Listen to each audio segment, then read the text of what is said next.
Thank you, Dr. Dhanesh. Thank you all doctors in English session, especially Dr. R.K. the guest of today. Okay. എല്ലാവർക്കും നമസ്കാരം. ഇന്ന് IFPHന്റെ തുടർന്നു വരുന്ന മലയാളം വെബിനാറിന്റെ 1160 ദിവസമാണ് ഇന്ന്. ഇന്നത്തെ മലയാളം വിഭാഗത്തിൽ നമുക്കൊരു ചർച്ചയാണ്. ഹോമിയോപ്പതിക്കെതിരെയുള്ള സൈബർ ആക്രമണങ്ങൾക്ക് പരിഹാരമാകുമോ എന്നുള്ളതാണ് ഇന്നത്തെ ചർച്ചയുടെ വിഷയം. ഒരു നിമിഷം ഈശ്വര പ്രാർത്ഥനയോടുകൂടി നമുക്ക് ഇന്നത്തെ സെഷൻ ആരംഭിക്കാം.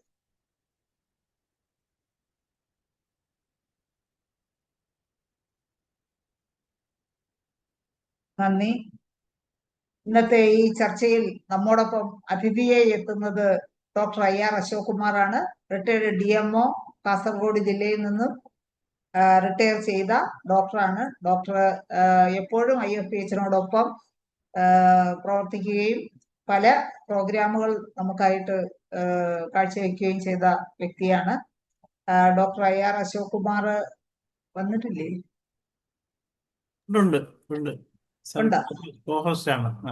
ആണോ?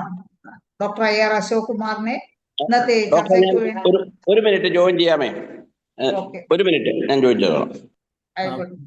പ്രിയമുള്ളവരെ, IFBHന്റെ ഇടതടവില്ലാതെ നാം നടത്തി വരുന്ന വെബിനാറിന്റെ ഭൂരിഭാഗം വീഡിയോസും നമ്മൾ യൂട്യൂബിൽ അപ്ലോഡ് ചെയ്ത് കഴിഞ്ഞു.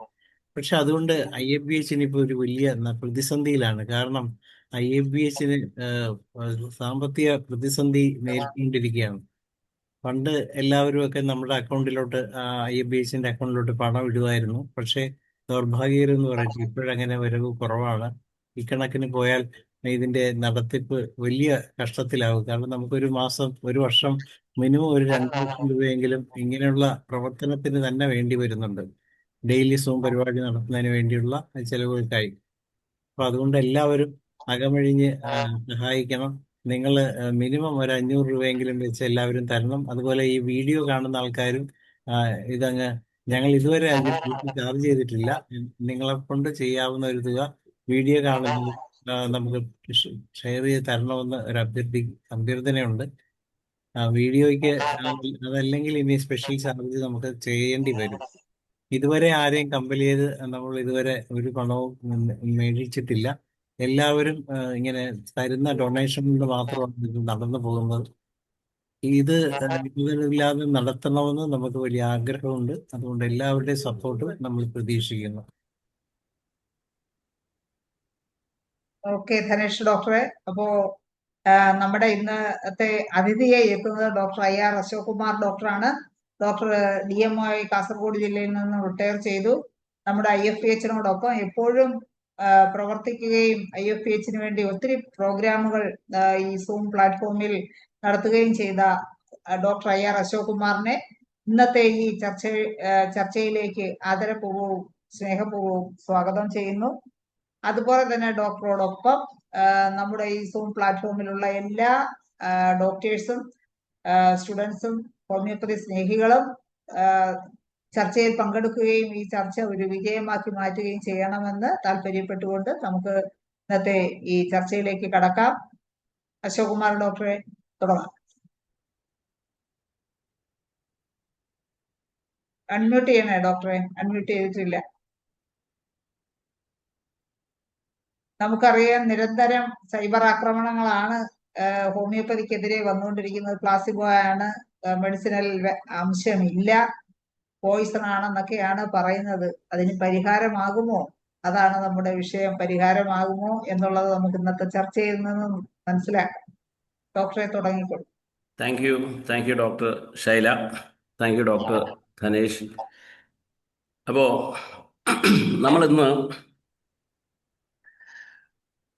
നമ്മൾ ഹോമിയോപ്പതി ഡോക്ടർമാർ ഇന്ന് ഫേസ് ചെയ്യുന്ന ഏറ്റവും വലിയ പ്രശ്നം എന്താണെന്ന് ചോദിച്ചാൽ ഞാൻ പറയും, നമ്മളുടെ സമൂഹത്തിൽ നിന്ന്, അല്ലെങ്കിൽ ഡോക്ടർമാരുടെ സമൂഹത്തിൽ നിന്ന് നമ്മൾ നേരിടുന്ന സൈബർ ആക്രമണം തന്നെയാണ്. സൈബർ എന്ന് പറയുമ്പോൾ സോഷ്യൽ മീഡിയയിൽ, അത് വാട്സപ്പ് ആയാലും ഫേസ്ബുക്ക് ആയാലും ട്വിറ്റർ ആയാലും ഏതായാലും ഏത് മീഡിയ തുറന്നു കഴിഞ്ഞാലും ഹോമിയോപ്പതിക്കെതിരെയുള്ള കടന്നാക്രമണങ്ങളാണ്. അതിൻ്റെ പിന്നിൽ പല ഘടകങ്ങളുണ്ടെന്നാണ് ഞാൻ മനസ്സിലാക്കുന്നത്. ഒന്നാമതായിട്ട്, പല ഡോക്ടർമാർക്കും വരുമാനം ഉണ്ടാക്കാനുള്ള ഒരു മാർഗമായിട്ട് ഇപ്പോൾ അവർ ഈ സോഷ്യൽ മീഡിയയെ കാണുന്നുണ്ട്. അപ്പോൾ സോഷ്യൽ മീഡിയയിൽ കോൺട്രവേഴ്സ്യൽ ആയിട്ടുള്ള കാര്യങ്ങൾ പറഞ്ഞു കഴിഞ്ഞാൽ അതിന് കൂടുതൽ ലൈക്ക് കിട്ടും, അല്ലെങ്കിൽ കൂടുതൽ കമൻസ് കിട്ടും. അപ്പോൾ അത്തരത്തിലുള്ള കോൺട്രവേഴ്സ്യൽ ആയിട്ടുള്ള വിഷയങ്ങൾ അവതരിപ്പിക്കാൻ എല്ലാവർക്കും വലിയ താല്പര്യമാണ്.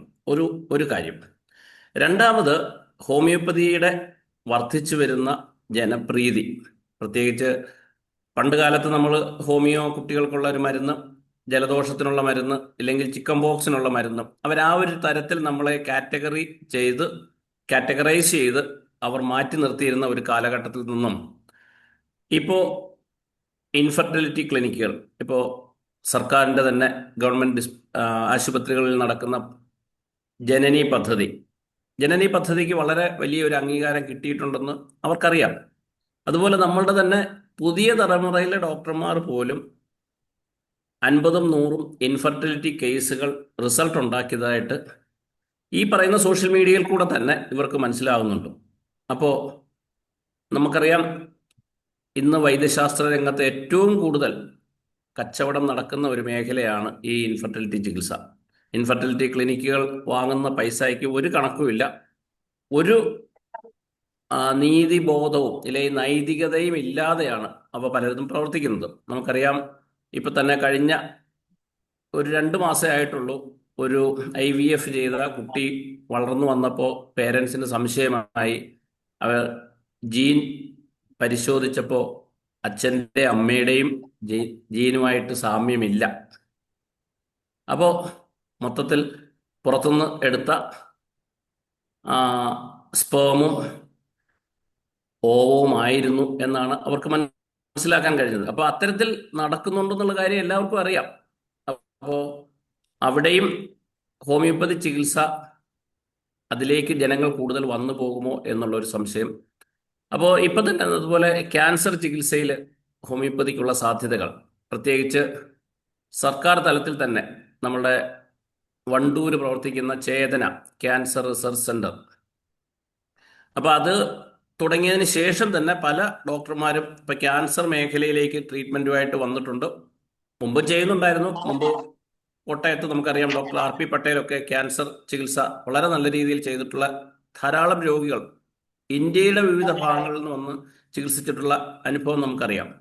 പക്ഷെ അന്ന് ഡോക്ടർ പട്ടേൽ ഒരാളെ ഉണ്ടായിരുന്നുള്ളൂ. പക്ഷെ ഇപ്പോൾ കേരളത്തിൽ ധാരാളം ഹോമിയോപ്പതി ഡോക്ടർമാർ ക്യാൻസർ രോഗികളെ നോക്കുന്നുണ്ട്. പ്രൈമറി തലത്തിൽ തന്നെ ക്യാൻസർ രോഗികളായിട്ട് ഹോമിയോപ്പതി ഡോക്ടർമാരെ സമീപിച്ചു കഴിഞ്ഞാൽ കുറഞ്ഞ പക്ഷം ലൈഫ് എക്സ്പെക്റ്റൻസി എങ്കിലും നീട്ടിക്കിട്ടും. അവർ 2 മാസം 3 മാസം കൂടെ ആയുസ് ഉണ്ടാകുകയുള്ളൂ എന്ന് പറഞ്ഞ ഒരുപാട് രോഗികളെ നമ്മളുടെ ഹോമിയോപ്പതി ഡോക്ടർമാർ വർഷങ്ങളോളം ജീവനോടെ ഇരിക്കാനുള്ള അവസരം കൊടുത്ത അനുഭവമുണ്ട്. നമ്മളുടെ IFPHന്റെ തന്നെ പ്രസിഡന്റ് ഇസ്മയിൽ സേഠ് സാറിന് ധാരാളം ക്യാൻസർ കേസുകൾ ഉണ്ടെന്നുള്ള കാര്യം നമുക്ക് എല്ലാവർക്കും അറിയാവുന്നതാണ്. അപ്പോൾ ഇതുപോലെ പുതിയ പുതിയ മേഖലകളിലേക്ക് ഹോമിയോപ്പതി ഡോക്ടർമാർ കടക്കുന്നു. അതുപോലെ ഓട്ടോ ഇമ്മ്യൂൺ ഡിസീസസ്, SLE പോലുള്ള ഓട്ടോ ഇമ്മ്യൂൺ ഡിസീസസിനകത്ത് മോഡേൺ മെഡിസിൻ ഒന്നും ചെയ്യാനില്ല എന്ന് അവർ പരസ്യമായി പറയുന്ന കാര്യമാണ്. പക്ഷേ ഹോമിയോപ്പതി ചികിത്സ ഈ കാര്യങ്ങളിലൊക്കെ നല്ല റിസൾട്ട് കൊടുക്കുന്നുണ്ടോ എന്നുള്ള കാര്യം അവർ മനസ്സിലാക്കിയിട്ടുണ്ട്. അപ്പം അതുപോലെ തന്നെ അവരുടെ ഏറ്റവും വലിയ ആയുധം എന്ന് പറയുന്ന ആൻറ്റിബയോട്ടിക്സുകൾ, അവയുടെ റെസിസ്റ്റൻസ് നേടിയ രോഗാണുക്കൾ വന്നിട്ടുണ്ട് എന്ന് അവർ തന്നെ സമ്മതിക്കുകയല്ല, അവർ തന്നെ എല്ലാ ദിവസവും അത് പത്രമാധ്യമങ്ങളിലൂടെ ഡ്രഗ് റെസിസ്റ്റൻസിനെ കുറിച്ച് പറയുകയും, ഇപ്പോൾ ലോകാരോഗ്യ സംഘടന തന്നെ ഏകാരോഗ്യം, ഓൺ ഹെൽത്ത് എന്നൊക്കെ പറഞ്ഞ ഒരു സങ്കല്പം കൊണ്ടുവന്നത് തന്നെ ഈ ഡ്രഗ് റെസിസ്റ്റൻസ് ആണ് അതിൻ്റെ ഏറ്റവും പ്രധാനപ്പെട്ട കാരണം. അപ്പോൾ ഈ പ്രശ്നങ്ങളൊക്കെ, ഇതുപോലെ ഒരുപാട് കാര്യങ്ങൾ, ഒരുപാട് ഡ്രഗ്സിൻ്റെ സൈഡ് എഫക്ട്സ്, ഇപ്പോൾ ലൈഫ് സ്റ്റൈൽ ഡിസീസസ് അവർ കാര്യമായിട്ട് ട്രീറ്റ്മെൻ്റ് ഒക്കെ പറയുന്നു. പക്ഷേ ഡയബറ്റീസ് തുടങ്ങുന്ന പേഷ്യൻ്റ് പിന്നീട് ഓരോരോ അസുഖങ്ങളിലേക്ക് വന്ന് കിഡ്നി തകരാറിലായി നമുക്കറിയാവുന്നതാണ്. അവർ ആ ടെർഷറി സ്റ്റേജിലേക്ക് പതുക്കെ മാറുന്ന ഒരു രീതിയാണ് ഇന്ന് നമ്മളുടെ ഇടയിൽ കാണുന്നത്. അപ്പോൾ ഇത്തരത്തിൽ അവരുടേതായ പല ദോഷങ്ങളും മറച്ചു വെക്കുന്നതിനും നമ്മൾ പുതിയ മേഖലകളിലേക്ക് കടക്കുന്നു എന്നുള്ള ഒരു ആശങ്കയുമൊക്കെ ഒരുപക്ഷെ ഇത്തരത്തിൽ സോഷ്യൽ മീഡിയയിൽ നമുക്കെതിരെ ആരോപണങ്ങളുമായിട്ട് വരാൻ ഒരു കാരണമാകുന്നുണ്ടാവും. അപ്പോൾ അതുപോലെ ഹോമിയോപ്പതി ഡോക്ടർമാർക്ക് വർദ്ധിച്ചു വരുന്ന ജനസ്വാധീനം. പണ്ടൊക്കെ നമ്മൾ എന്ത് പറഞ്ഞാലും ആരും പ്രതികരിക്കില്ലായിരുന്നു. പക്ഷേ ഇപ്പോൾ ഹോമിയോപ്പതി ഡോക്ടർമാർക്കെതിരെ പോസ്റ്റ് ഇട്ട് കഴിയുമ്പോൾ നിങ്ങൾ ആ പോസ്റ്റുകളുടെ താഴെ നോക്കിയാൽ എന്തായാലും ഒരു 40% പോസ്റ്റുകൾ അങ്ങനെയല്ല. ഹോമിയോപ്പതി മരുന്ന് വിശ്വാസ ചികിത്സയായാലും എനിക്ക് ഇന്ന അസുഖങ്ങൾക്ക്, മൈഗ്രെയിന് ഇല്ലെങ്കിൽ ഹെഡേക്കിന് നിങ്ങൾ അലോപ്പതി ഇത്ര കാലം ചികിത്സിച്ച തലവേദന എനിക്ക് എൻ്റെ ഹോമിയോപ്പതി ഡോക്ടർ മാറ്റി തന്നു, അത് ഇന്ന ഡോക്ടറാണ് എന്ന് പേര് സഹിതം പറയുന്ന ഒരു അനുഭവം ധാരാളം പേര് ഇപ്പോൾ മുന്നോട്ട് വരുന്നുണ്ട്, രോഗികൾ. അപ്പോൾ ഇതൊക്കെ ഒരു പരിധി വരെ അവരെ ഒന്ന് ഭയപ്പെടുത്തുന്നു എന്ന് വേണം കരുതാൻ. അതുപോലെ തന്നെ നമ്മുടെ നാട്ടിൽ പണ്ട് 4-5 മെഡിക്കൽ കോളേജുകൾ ഉണ്ടായിരുന്നിടത്ത് ഇന്നിപ്പോൾ 34-36 മെഡിക്കൽ കോളേജുകളുണ്ട്. പുതിയ ആരോഗ്യവകുപ്പ് മന്ത്രി തന്നെ ഏതാനും മെഡിക്കൽ കോളേജുകൾ കൂടി അനുവദിക്കുന്ന കാര്യം. അടുത്ത വർഷം തന്നെ തിരുവനന്തപുരത്ത് പുതിയൊരു മെഡിക്കൽ കോളേജ് 100 സീറ്റോടുകൂടി അധ്യയനം തുടങ്ങും എന്ന് അദ്ദേഹം അനൗൺസ് ചെയ്ത് കഴിഞ്ഞു. മറ്റ് ചില സ്ഥാപനങ്ങൾ കൂടി കേരളത്തിൽ വരാനുള്ള സാധ്യതകളുണ്ട്. അപ്പോൾ ഇതൊക്കെ പുതിയ ഡോക്ടർമാരെ സൃഷ്ടിക്കും. ഇപ്പോൾ തന്നെ മോഡേൺ മെഡിസിൻ രംഗത്ത് നല്ല മത്സരമുണ്ട് എന്നുള്ള കാര്യം നമുക്ക് എല്ലാവർക്കും അറിയാം. എങ്കിലും ഈ പറഞ്ഞതുപോലെ ഒരു 10 വർഷം കൂടെ അവർക്ക് വലിയ കുഴപ്പമില്ലാതെ പോകാമെങ്കിലും IMA തന്നെ കഴിഞ്ഞ അടുത്ത ദിവസം ഒരു സർവേ നടത്തിയിട്ട് അതിൻ്റെ ഫലം പുറത്തുവിട്ടിരുന്നു. കേരളത്തിൽ വലിയ വലിയ ആശുപത്രികളിൽ 10,000-നും 20,000-നും ഇടയിൽ 10,000-നും 20,000 രൂപയ്ക്കൊക്കെയാണ് 24 hours ഡോക്ടർമാർ, ജൂനിയർ ഡോക്ടർമാർ വർക്ക് ചെയ്യുന്നത് എന്നൊക്കെ പറയുന്നു. അപ്പോൾ ഇതൊക്കെ അവരെ കുറച്ച് ആശങ്കപ്പെടുത്തുന്നുണ്ട്. ആ കൂട്ടത്തിൽ ഹോമിയോപ്പതിയുടെയും ഇല്ലെങ്കിൽ മറ്റ് വൈദ്യശാസ്ത്രങ്ങളുടെയും ഒക്കെ വളർച്ച അവർക്കൊരു ഭീഷണിയാകുമോ എന്ന് സംശയമുണ്ട്. വർദ്ധിച്ചു വരുന്ന മരുന്നുകളുടെ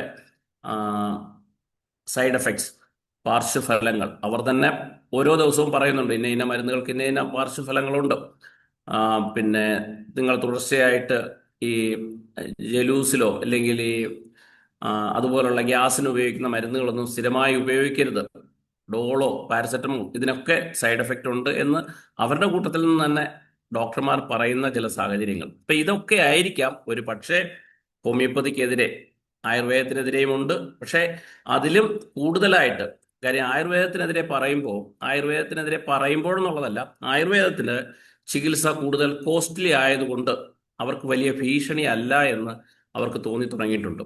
ഹോമിയോപ്പതി അത്രയും ചിലവുള്ള ഒരു ചികിത്സാ രീതി അല്ലാത്തത് കൊണ്ട് തന്നെ മോഡേൺ മെഡിസിന്, അതുപോലെ കുറച്ചുകൂടെ സിമ്പിളായ ഒരു ചികിത്സാ രീതി എന്നുള്ള നിലയിൽ മോഡേൺ മെഡിസിന് ഭീഷണിയാകാൻ സാധ്യതയുണ്ട് എന്ന് മനസ്സിലാക്കിയിട്ടാകാം സോഷ്യൽ മീഡിയയിലൂടെ വലിയ രീതിയിലുള്ള ആക്രമണം നമുക്കെതിരെ വന്നുകൊണ്ടിരിക്കുന്നത്. ഞാൻ കഴിഞ്ഞ ഒരു സെഷനിൽ ഇവിടെ തന്നെ പറഞ്ഞതാണ്, കേരളത്തിൽ ആദ്യത്തെ ഹോമിയോ ഡിസ്പെൻസറി, ഗവൺമെന്റ് മേഖലയിൽ ആദ്യത്തെ ഹോമിയോപ്പതി ഡിസ്പെൻസറി അനുവദിക്കാൻ കാരണക്കാരനായത് അലോപ്പതി ഡോക്ടറാണ്.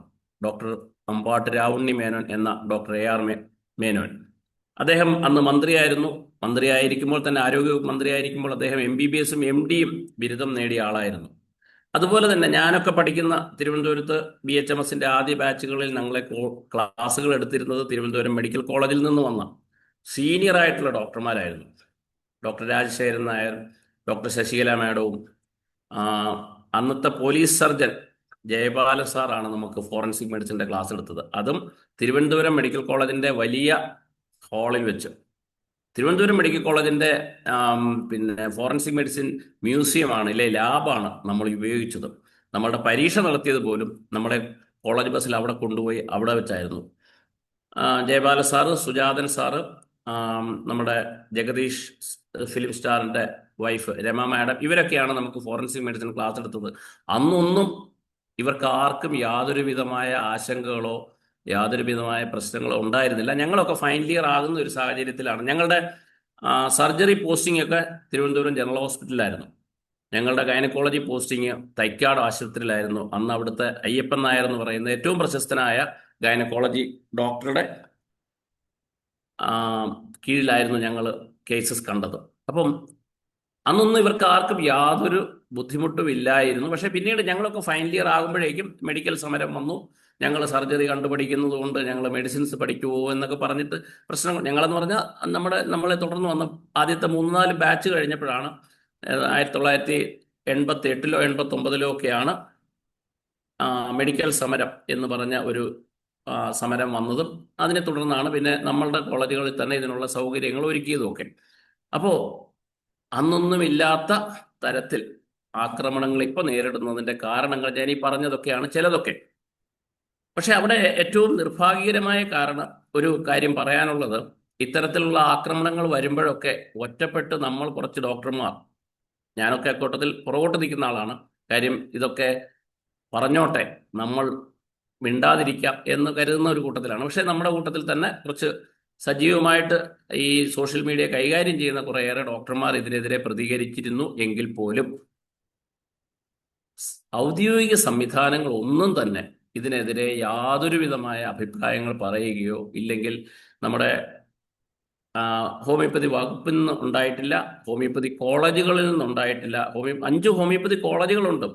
അവർക്കാണ് അവരുടെ കുട്ടികളെ ഒരു കോൺഫിഡൻസ് ഉണ്ടാക്കിയെടുക്കേണ്ടത്. അവരാരും ഇതിനെക്കുറിച്ച് ഇങ്ങനെ പറയാൻ പാടില്ല, ഇതൊരു അംഗീകൃത സിസ്റ്റമാണ്.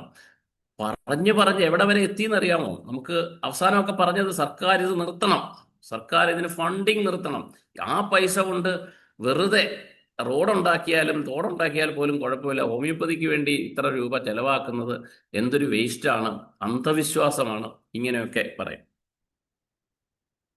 എൻ്റെ ഒരു പേഷ്യൻറ്റിനോട് ഒരു ഡോക്ടർ, ഞാൻ ഡോക്ടറുടെ പേരൊന്നും പറയുന്നില്ല, എൻ്റെ ഒരു പേഷ്യൻ്റ് പിന്നെ ഞാനില്ലാത്ത ഒരു ദിവസം ആ ഡോക്ടറെ കാണാൻ ചെന്നപ്പോൾ, ഇത് ഞാൻ വെറുതെ പറയുന്നില്ല, കൊട്ടാരക്കരയുള്ള ഒരു പീഡിയാട്രീഷ്യനാണ്, ഒരു കുഞ്ഞിനെ കാണിക്കാൻ ചെന്നപ്പോൾ ഹോമിയോയാണ് അവന് സാധാരണ കൊടുക്കുന്നത്, അതുകൊണ്ട് അത്ര കട്ടിയുള്ള മരുന്നൊന്നും എഴുതരുത് എന്ന് പറഞ്ഞപ്പോൾ ആ ഡോക്ടർ തിരിച്ചു ചോദിച്ചത്, അതിനേക്കാൾ നല്ലത് മന്ത്രവാദത്തിന് കൊണ്ടുപോകുന്നതല്ലായിരുന്നു എന്ന് ചോദിച്ചു. ഈ പറഞ്ഞ ആള് അന്നത്തെ ഇലക്ട്രിസിറ്റി ബോർഡിലെ ഒരു ചീഫ് എഞ്ചിനീയർ ആയിരുന്നു. അദ്ദേഹം അപ്പോൾ തന്നെ പറഞ്ഞു, സാറിൻ്റെ മരുന്ന് എനിക്ക് വേണ്ട. സാർ അങ്ങനെ പറഞ്ഞ സ്ഥിതിക്ക് എനിക്ക് സാറിൻ്റെ മരുന്ന് വേണ്ട എന്ന് പറഞ്ഞ് അവിടെ നിന്ന് ഇറങ്ങിപ്പോയൊരു സംഭവമുണ്ട്. അദ്ദേഹം പിറ്റേ ദിവസം, ഒരു ദിവസം പനിയുമായിട്ട് ആ കുട്ടിയെ വെയിറ്റ് ചെയ്തിട്ട് പിറ്റേ ദിവസം എന്നെ കാണിച്ചപ്പോഴാണ് ഈ കഥ പറയുന്നത്. ഇതുപോലുള്ള സംഭവങ്ങൾ ഒരുപാടുണ്ട്, നമുക്കൊക്കെ അറിയാം, നമ്മളുടെയൊക്കെ പേഷ്യൻസ് നമ്മളോട് പറയാറുണ്ട്. അപ്പോൾ ഈ രീതിയിലേക്ക് ഇവരെ മാറ്റിയെടുത്തിട്ടും ഇവരിങ്ങനെയൊക്കെ വല്ലാത്ത രീതിയിൽ ഇപ്പൊ ഏറ്റവും അവസാനമൊക്കെ പറയുന്നത്, ഇപ്പൊ കഴിഞ്ഞ ദിവസം ഒരു ഡോക്ടർ പറഞ്ഞത് ഞാൻ കണ്ടതാണ്, എൻ്റെ വീഡിയോ കണ്ടതാണ്, പാറ്റയെ അരച്ചുണ്ടാക്കുന്ന മരുന്നിൽ നിന്നാണ് എല്ലാ ഹോമിയോ മരുന്നും ഉണ്ടാക്കുന്നത്. ഇപ്പൊ പാറ്റകളുടെ എണ്ണം കുറവായതുകൊണ്ട് ഹോമിയോ മരുന്ന് നിർമ്മാണം കുറഞ്ഞിരിക്കുകയാണ് എന്നൊരു പറഞ്ഞിരിക്കും. വേറൊരു വിദഗ്ധൻ പറഞ്ഞത്, ഹോമിയോ മരുന്നെന്ന് പറഞ്ഞാൽ ആൽക്കഹോൾ മാത്രമാണ്, ഈ ആൽക്കഹോൾ കുടിപ്പിച്ചിട്ടാണ് കേരളത്തിലെ മദ്യപാനികളുടെ എണ്ണം കൂടി വരുന്നത്. കേരളത്തിൽ ഇത്രയും കൂടുതൽ അഡിക്ഷൻ ഉണ്ടാവാൻ കാരണം ഹോമിയോ ചികിത്സയാണ്.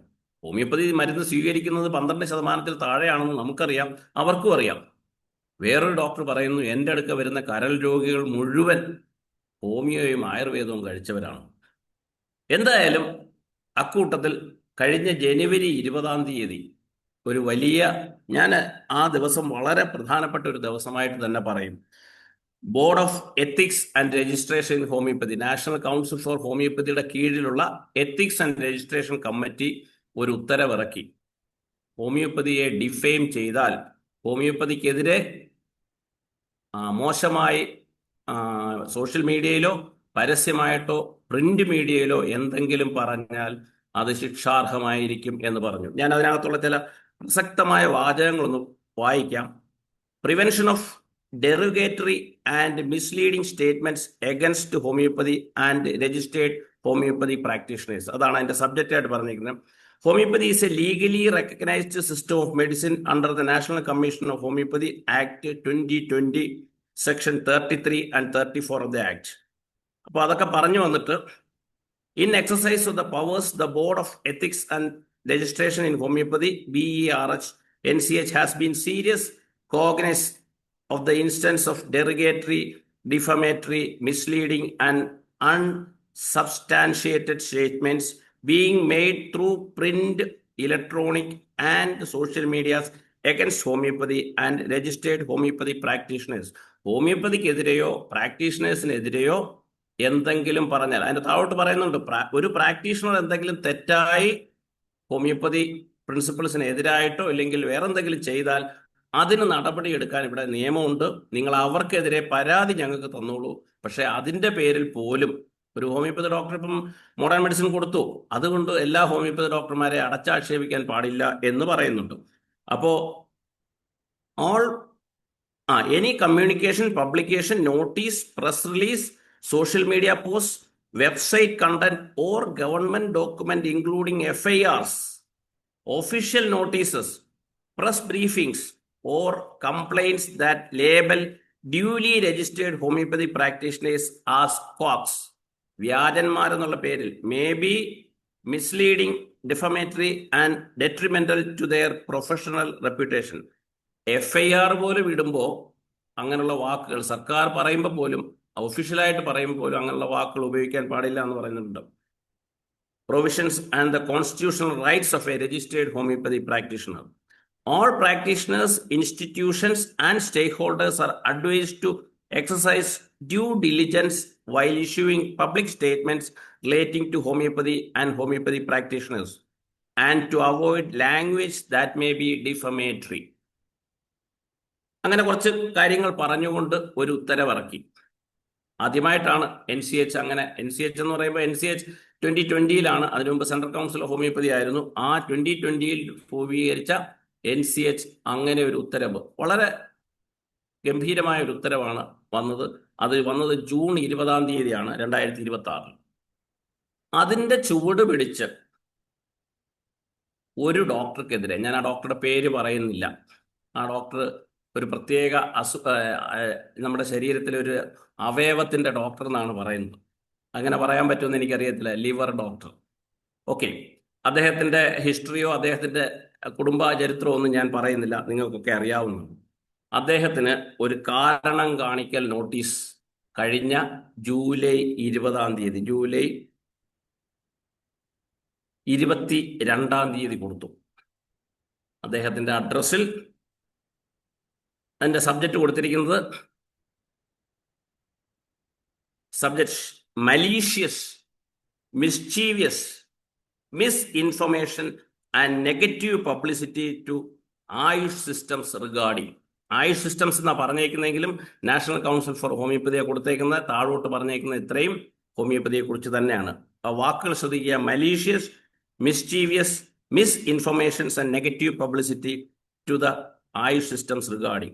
Sir, it has come to the knowledge of the National Commission for Homeopathy, NCS, that you have been regularly making negative and malicious publicity both in print and electronic media against the homeopathy and Ayush streams, demanding the government to stop funding for promotion of homeopathy in the country.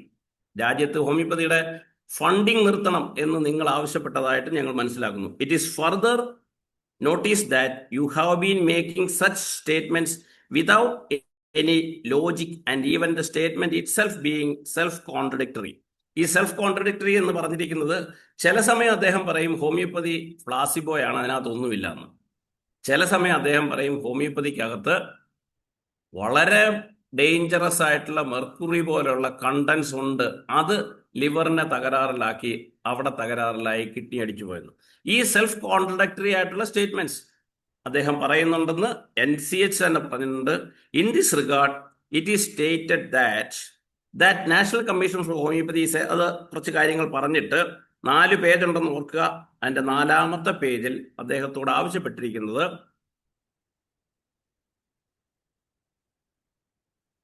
if you are being a doctor expected to uphold the standards of professional ethics. Professional എത്തിക്സിനകത്ത് നമ്മൾ പറയുന്നുണ്ട്, നമ്മുടെ സഹോദര വൈദ്യശാസ്ത്ര സംവിധാനങ്ങളെയും അതിനകത്ത് work ചെയ്യുന്ന ഡോക്ടർമാരെയും നമ്മൾ മോശക്കാരാക്കാൻ പാടില്ല എന്നുള്ളത്. that you are being a doctor expected to uphold the standards of professional ethics and refrain from making such defamatory remarks against other recognized systems and practitioners. Therefore, for the first and last time, you are hereby called upon to 1. Remove and delete all the content uploaded by you on every social media platforms which criticizes homeopathic medicine or any other alternative systems. എവിടെയൊക്കെ നിങ്ങൾ ഇത് ചെയ്തിട്ടുണ്ടോ അവിടെ നിന്നെല്ലാം remove ചെയ്തണം. Second, stop making, circulating or disseminating any further derogatory defamatory remarks in future against homeopathy and its practitioners. Third, issue a public apology. നിങ്ങൾ എവിടെയൊക്കെ ഇത് പോസ്റ്റ് ചെയ്തിട്ടുണ്ടോ അവിടെയെല്ലാം പരസ്യമായിട്ട് മാപ്പ് പറയണമെന്ന് പറഞ്ഞിട്ടു.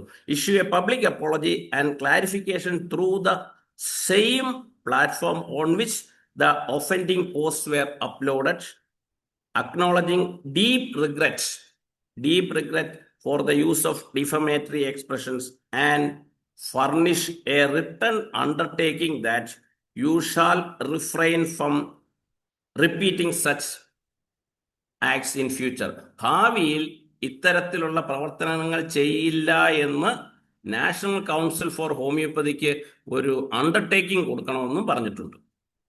4 കാര്യങ്ങളാണ് പറഞ്ഞേക്കുന്നത്. ഇനി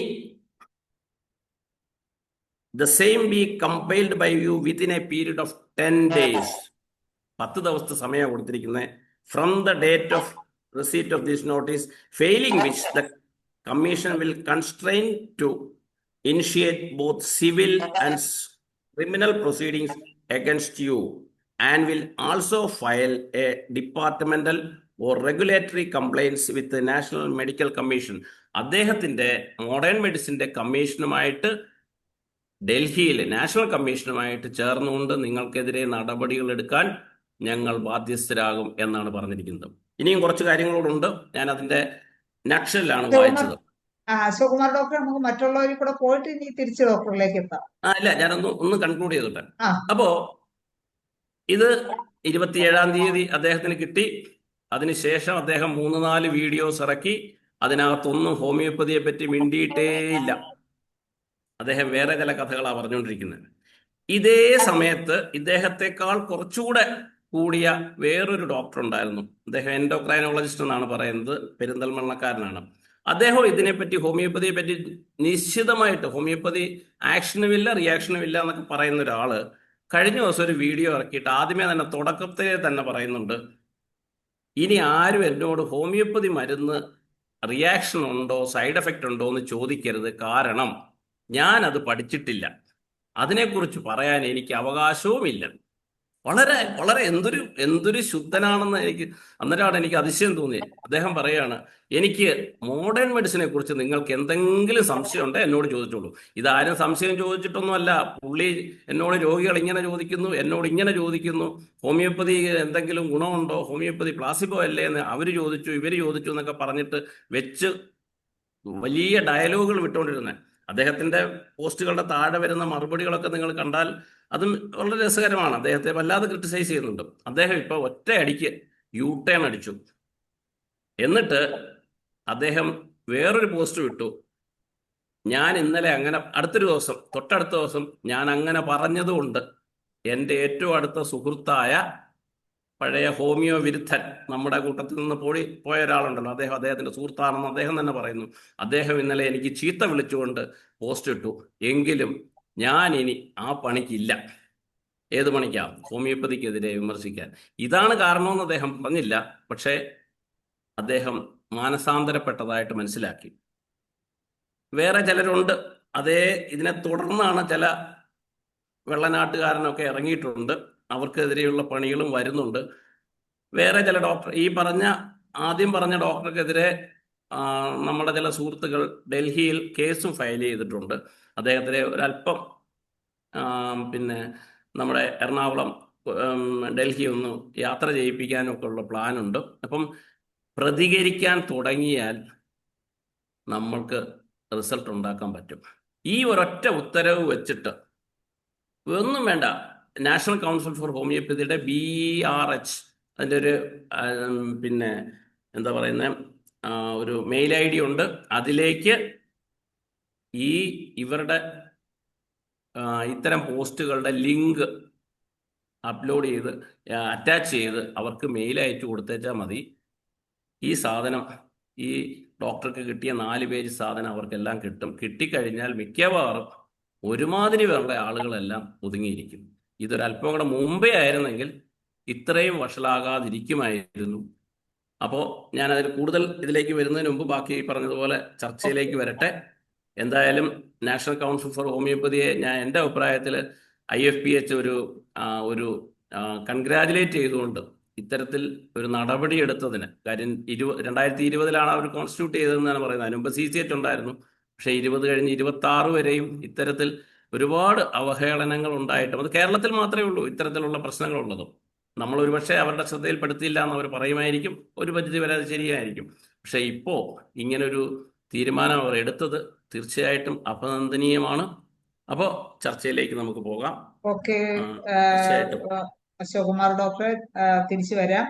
അപ്പോഴേക്കും സൈബർ ആക്രമണങ്ങൾക്ക് പരിഹാരമാകുമോ എന്നുള്ള, ഈ ഹോമിയോപ്പതിക്കെതിരെയുള്ള സൈബർ ആക്രമണങ്ങൾക്ക് പരിഹാരമാകുമോ എന്നുള്ള വിഷയത്തിൽ മറ്റുള്ളവരുടെ അഭിപ്രായങ്ങളിലേക്ക് പോവുകയാണ്. മനോജ് ഡോക്ടർ ഹാൻഡ് റൈസ് ചെയ്തിട്ടുണ്ട്. മനോജ് ഡോക്ടറെ സംസാരിച്ചു. എന്തായാലും ഇങ്ങനെ ചർച്ച തുടങ്ങി നന്നായി. പക്ഷെ അതിനകത്ത് ആ ടോപ്പിക് വളരെ വ്യക്തമാണല്ലോ, അതിന് ഉത്തരം വളരെ സിമ്പിളുമാണ്. ഡോക്ടർ പറഞ്ഞു കഴിഞ്ഞു. അതായത് ഈ പറഞ്ഞ പോലെ റെസ്പോൺസിബിൾ ബോഡീസ് റെസ്പോണ്ട് ചെയ്യാത്തതിന്റെ പ്രശ്നം ഉണ്ടായിരുന്നുള്ളൂ. അപ്പൊ എനിക്കൊരു ചോദ്യം എന്ന് പറഞ്ഞാൽ, ഇത് ഈ ആ പറയുന്ന കട്ട് അപ്ഡേറ്റ് കഴിഞ്ഞെങ്കിൽ നമ്മളതിന് ഫോളോ അപ്പ് നടത്തണ്ടേ? എത്രത്തോളം ആയി എന്നുള്ള ഒരു ചോദ്യം. പിന്നെ രണ്ടാമത്തെ കാര്യം വളരെ ലളിതമാണ് മനസ്സിലാവില്ല. ഈ പറയുന്ന മാവോയുടെ തത്വമുണ്ട്, ഭൂസ്വാസികൾ ഭീരുക്കളാണെന്ന്. എനിക്ക് അത്രേ ഉള്ളൂ. ഇപ്പൊ എഴുത്താണോ കഴുത്താണോ വലുതെന്ന് അടിയന്തരാവസ്ഥ കാലത്ത് ഒരു എഴുത്തുകാരൻ ചോദിച്ചു. നിന്റെ കഴുത്താണോ എഴുത്താണോ വലുത്? ഇപ്പൊ കഴുത്താണോ വലുതെന്ന് എല്ലാവർക്കും വ്യക്തമാണ്, പ്രത്യേകിച്ച് എഡ്യൂക്കേറ്റഡ് കമ്മ്യൂണിറ്റിയാണ്. നമ്മൾ ശക്തമായിട്ട് റെസ്പോണ്ട് ചെയ്യുന്നത് തീർച്ചയായിട്ടും നിൽക്കും. ഇനി ചെയ്യേണ്ടത് IFPH എനിക്ക് തോന്നുന്നത് അപ്രീഷിയേറ്റ് ചെയ്ത് കത്ത് കൊടുത്തു എനിക്ക് തോന്നുന്നത്, എന്തായാലും നമ്മൾ ഫോളോ അപ്പ് നടത്തണം. എന്തായെന്നുള്ളതിനെ കുറിച്ച് തീർച്ചയായിട്ടും ചോദിക്കണം. പിന്നെ പറഞ്ഞ പോലെ സ്പെഷ്യൽ ക്ലിനിക്കുകൾ തുടങ്ങിയാലും എന്താണ് ഇതിന്റെ പിന്നിൽ നിന്നൊക്കെ അറിയാൻ കാര്യം, ഫണ്ട് ചെയ്തിട്ടാണ് ഓരോരുത്തർ ഇറക്കി വിടുന്നത്. അല്ല ഈ പറയുന്ന ആൾക്കാർക്ക് ഞാൻ മനസ്സിലാക്കിയത് പലപ്പോഴും ഈ മരുന്ന് കമ്പനിക്കാരൊക്കെ റെപ്രസെന്റേറ്റീവ്സ് ഒക്കെയാണ് തിളയ്ക്കുന്നത്. അത് ആർക്കോ വേണ്ടി തിളക്കുകയാണ്. അവന്റെ വയറ്റിപ്പഴപ്പുണ്ടായിരിക്കും. പക്ഷെ നമ്മൾ പ്രതികരിക്കണം. ഡോക്ടർ പറഞ്ഞ വേറൊരു കാര്യം, കോളേജുകളുടെ കാര്യം. അത് വളരെ ഗതികേടാണ്. ഒരാൾ പോലും വാതുറക്കില്ല. ഒരാഹാരം കഴിക്കാൻ വേണ്ടി മാത്രമാണ് വാതുറക്കം തോന്നിയിട്ടുണ്ട്. ഇത്രയും മാൻ പവർ ഉണ്ട്, പവർ ഉണ്ട്, അവർ തിരിച്ചറിയുന്നില്ല. പിന്നെ 2021-22 തോന്നുന്നു IFPH ചർച്ച ചെയ്തതാണ്. ഒരു പ്രമുഖ സംഘടനയുടെ നേതാവ് ഹോമിയോപ്പതിക്ക് സംസാരിച്ചപ്പോൾ നമ്മുടെ കുറിച്ചി കോളേജിൽ ഒരു കുട്ടി, ആ കുട്ടി ഒരു കംപ്ലൈന്റ് പ്രധാനമന്ത്രിക്ക് അയക്കുകയും പ്രധാനമന്ത്രി ഓഫീസിൽ ഇവിടെ ഇത് വരികയും ചെയ്തു. DGPയുടെ ഓഫീസിലേക്ക് നിർദ്ദേശം വന്നു. പിന്നെ കുറെ കാലത്തേക്ക് അനക്കമില്ലായിരുന്നു. പക്ഷെ നമ്മൾ ഫോളോ ചെയ്തില്ല. ആ വന്ന കത്ത് എനിക്ക് തോന്നുന്നു നമ്മുടെ പ്രിൻസിപ്പൽ ആൻഡ് കൺട്രോളിംഗ് ഓഫീസറുടെ മെസ്സേജ് കത്തോടെ ഇരിപ്പണമെന്ന് തോന്നുന്നു. വെളിയിറങ്ങിയില്ല, പേടിച്ചിട്ട്. അപ്പൊ ഇത് മാറണം. ശക്തമായിട്ട് റെസ്പോണ്ട് ചെയ്താൽ മാത്രമേ ഇത് നിൽക്കുകയുള്ളൂ. ആ ഒരു കൾച്ചറിലേക്ക് നമ്മൾ പോകണം. എന്തായാലും ഇങ്ങനെ ഒരു ചർച്ചയുടെ ഡോക്ടർ അശോക് കുമാർ, നന്ദി. Thank you. ഓക്കെ, മനോജ് ഡോക്ടറെ, അപ്പൊ ഈ പ്രതികരിക്കാത്ത കുഴപ്പമായിരുന്നു ഇതുവരെ എന്നുള്ളതാണ് മനോജ് ഡോക്ടറും പറയുന്നത്. കോളേജുകാരും അതുപോലെ അതിൽ നിന്ന് മനസ്സിലാക്കാൻ പറ്റുന്നത് ഡിപ്പാർട്ട്മെന്റ്, കോളേജിലെ അധ്യാപകർ ഉൾപ്പെടെയുള്ള വിഭാഗം, അതുപോലെ ഹോമിയോപ്പതി ഡോക്ടർമാർ എല്ലാവരും ഒരേ സ്ഥലത്തിൽ പ്രതികരിച്ചാലേ ഇതിനൊക്കെ ഒരു വിജയം കണ്ടെത്താൻ കഴിയൂ. ഞാൻ മനസ്സിലാക്കിയിടത്തോളം 2 വർഷം തടവാണ് ഇതിന്റെ ശിക്ഷ. എന്നാൽ ഞാൻ തിരക്കി എനിക്കേണ്ടി വരുന്നതാണ് പുതിയ ഭാരതീയ ന്യായ സംഹിത പ്രകാരം 2 years വെറും തടവെന്നാണ് എന്റെ വിധി, ശിക്ഷ. അശോക് കുമാർ ഡോക്ടർ അതിനെ കുറിച്ച് അറിയാമോ? എന്താ അതിന്റെ ശിക്ഷ എന്നുള്ളത്? അതും കൂടെ പബ്ലിസിറ്റി കൊടുക്കണം, എന്നാലേ നിൽക്കുള്ളത്. ശിക്ഷ എന്ന് പറഞ്ഞാൽ ഇവിടെ ഇപ്പൊ പറഞ്ഞിരിക്കുന്നത്, പിന്നെ അവർ ക്രിമിനൽ കേസ് കൊടുക്കുമെന്നാണ് പറഞ്ഞിരിക്കുന്നത്. സിവിലായിട്ടും ക്രിമിനലായിട്ടും കേസ് കൊടുക്കുകയും ഡോക്ടർമാർക്കെതിരെ അവരുടെ കൗൺസിലിലേക്ക് പരാതി കൊടുക്കുകയും അവരുടെ കൗൺസിൽ അവർക്ക് അനുകൂലമായിട്ടായിരിക്കും എന്ന് നമുക്ക് വേണമെങ്കിൽ ഊഹിക്കാൻ പറ്റും. പക്ഷേ ക്രിമിനലായിട്ട് ഒരു കേസ് കൊടുത്തു കഴിഞ്ഞാൽ തീർച്ചയായിട്ടും, പ്രത്യേകിച്ച് നാഷണൽ കൗൺസിൽ കേസ് കൊടുക്കുമ്പോൾ കേരളത്തിലല്ല കേസ് കൊടുക്കുന്നത്, ഡൽഹിയിലാണ്. അവർക്ക് അങ്ങോട്ട് പോകേണ്ടി വരും. അങ്ങനെ ഒരു ബുദ്ധിമുട്ട് തുടങ്ങുമ്പോൾ അവർ അതിന്റെ പിറകിൽ നിന്ന് മാറും. മനോജ് ഡോക്ടർ പറഞ്ഞത് വളരെ ശരിയാണ്. ഇതിന്റെ പിന്നിൽ ഈ പറഞ്ഞതുപോലെ ഞാൻ ആദ്യം പറഞ്ഞ ഈ സോഷ്യൽ മീഡിയ എന്നുള്ള വരുമാനത്തെക്കാൾ ഉപരി ഈ പറഞ്ഞതുപോലെ ചിലരുടെ താല്പര്യങ്ങളാണ്. അതിനകത്ത് മരുന്ന് കമ്പനികളെക്കാൾ കൂടുതലായിട്ട് ഈ സമയത്ത്, ഈ നീറ്റ് പരീക്ഷയുടെ സമയത്താണ് ഇത് ഏറ്റവും കൂടുതൽ വരുന്നത്. നിങ്ങൾക്കറിയാം, കേരളത്തിലെ ഒരു ഏജൻസി, അതായത് കേരളത്തിലുള്ളവരാണ്, കാസർഗോഡുള്ളവരാണ്, എനിക്ക് അവരെ നേരിട്ടറിയാം. അവർക്ക് ഏനപ്പോയ എന്ന് പറയുന്ന ഒരു മെഡിക്കൽ കോളേജ് മംഗലാപുരത്തുണ്ട്. അവർ പിന്നീട് ഒരു മെഡിക്കൽ കോളേജ് തുടങ്ങിയിരിക്കുന്നത് ഉസ്ബെക്കിസ്ഥാനിലാണ്. ഉസ്ബെക്കിസ്ഥാനിലെ ഏനപ്പോയ മെഡിക്കൽ കോളേജിൽ പഠിക്കുന്ന 100 പേരും മലയാളികളാണ്. അവർ ഇവിടുന്ന് ക്യാൻവാസ് ചെയ്യുന്നു, ഉസ്ബെക്കിസ്ഥാനിൽ പോയി പഠിപ്പിക്കുന്നു, തിരിച്ചിവിടെ കൊണ്ടുവന്ന് അവരെ കൊണ്ട് ഇവിടെ പ്രാക്ടീസ് ചെയ്യിക്കുന്നു. ഏനപ്പോയ പിന്നെ മെഡിക്കൽ കോളേജ്, അവർക്ക് ഹോമിയോ കോളേജും ആയുർവേദ കോളേജും നാച്ചുറോപ്പതി കോളേജും എല്ലാം ഉണ്ട്. കാസർഗോഡുള്ള ഒരു ടീമാണത്, മലയാളികളാണ്, അവരാണ്. മംഗലാപുരത്താണ് ഏനപ്പോയ കോളേജ്. അവർക്ക് ഞാനൊരു എക്സാമ്പിൾ പറഞ്ഞതാണ്. ഇതുപോലെയാണ് ചൈനയിലും ഉസ്ബെക്കിസ്ഥാനിലും കസാക്കിസ്ഥാനിലും ഒക്കെ പിന്നെ മെഡിക്കൽ കോളേജുകൾ തുടങ്ങിയിട്ടുള്ളത്. പലരും കേരളത്തിൽ റൂട്ടുള്ളവരാണ്. കാര്യം അവിടെ ചെലവ് വളരെ കുറവാണ്, തുടങ്ങാനുള്ള എക്സ്പെൻസ് കുറവാണ്. ഇവിടുന്ന് മലയാളി, അവിടുത്തെ ഈ പറഞ്ഞ കോളേജിൽ മലയാളികളാണ് അധ്യാപകർ, മലയാളികളാണ് ക്യാൻറ്റീൻ നടത്തുന്നത്. അതായത് ഫുഡെല്ലാം കേരളത്തിൽ നിന്നുള്ളതാണ്. അപ്പം അത് പറഞ്ഞിട്ടാണ് അവർ ഇവിടുന്ന് കുട്ടികളെ കൊണ്ടുപോകുന്നത്. അപ്പം ഇവർക്കൊക്കെ കുട്ടികളെ കിട്ടണമെങ്കിൽ നിങ്ങൾക്ക് ഹോമിയോ കോളേജിൽ പോയി പഠിച്ചാൽ, നമുക്ക് മെറിറ്റിൽ വരേണ്ട കുട്ടികളെയാണ് അവർ ക്യാൻവാസ് ചെയ്തുകൊണ്ട് പോകുന്നത്. അവർ എന്ന് പറഞ്ഞാൽ ഇതുപോലെയുള്ള ആളുകൾ, മറ്റ് പല വിദേശ രാജ്യങ്ങളിലും പഠിക്കുന്നവർ. അപ്പം അവരൊരു വലിയ, പണ്ട് നമ്മൾ മരുന്ന് കമ്പനിക്കാരാണ് ഇതിൻ്റെ പിറകിലെന്ന് പറഞ്ഞെങ്കിലും മരുന്ന് കമ്പനിക്കാരേക്കാൾ കൂടുതൽ, ഇല്ലേ, മരുന്നിന് കമ്പനിക്കാർ ഒരു പരിധി വരെ ഉണ്ടെങ്കിൽ അതിനേക്കാൾ കൂടുതൽ എപ്പോഴും ഇത് വരുന്നത് നീറ്റിൻ്റെ റിസൾട്ട് വരുന്നൊരു സമയത്താണ്. അപ്പോൾ ആ സമയത്ത് ഇതിൻ്റെ പുറകിൽ നിൽക്കുന്നവർ, കാര്യം അവർക്ക് 5 ലക്ഷം വാങ്ങുന്നിടത്ത് 10 ലക്ഷം വാങ്ങിയാൽ ഇത്തരം പ്രവർത്തനങ്ങളുമായിട്ട് പോകുന്നവർക്ക് അവർക്ക് പേയ്മെന്റ് ചെയ്യാൻ ഒരു ബുദ്ധിമുട്ടുമില്ല. അപ്പൊ അതാണ് വേറൊരു കാര്യം ഞാൻ മനസ്സിലാക്കിയത്. ഇന്നുണ്ടായ ഒരു സംഭവ വികാസം പറയാം. ഇന്നല്ല, കുറച്ച് ദിവസമായിട്ട് ഒരു ഡോക്ടർ പിന്നെ നമ്മളെ പറ്റി വലിയ മോശമായിട്ട് ഇതൊന്നും അറിഞ്ഞിട്ടില്ല എന്ന് തോന്നുന്നു ഒരുപക്ഷെ.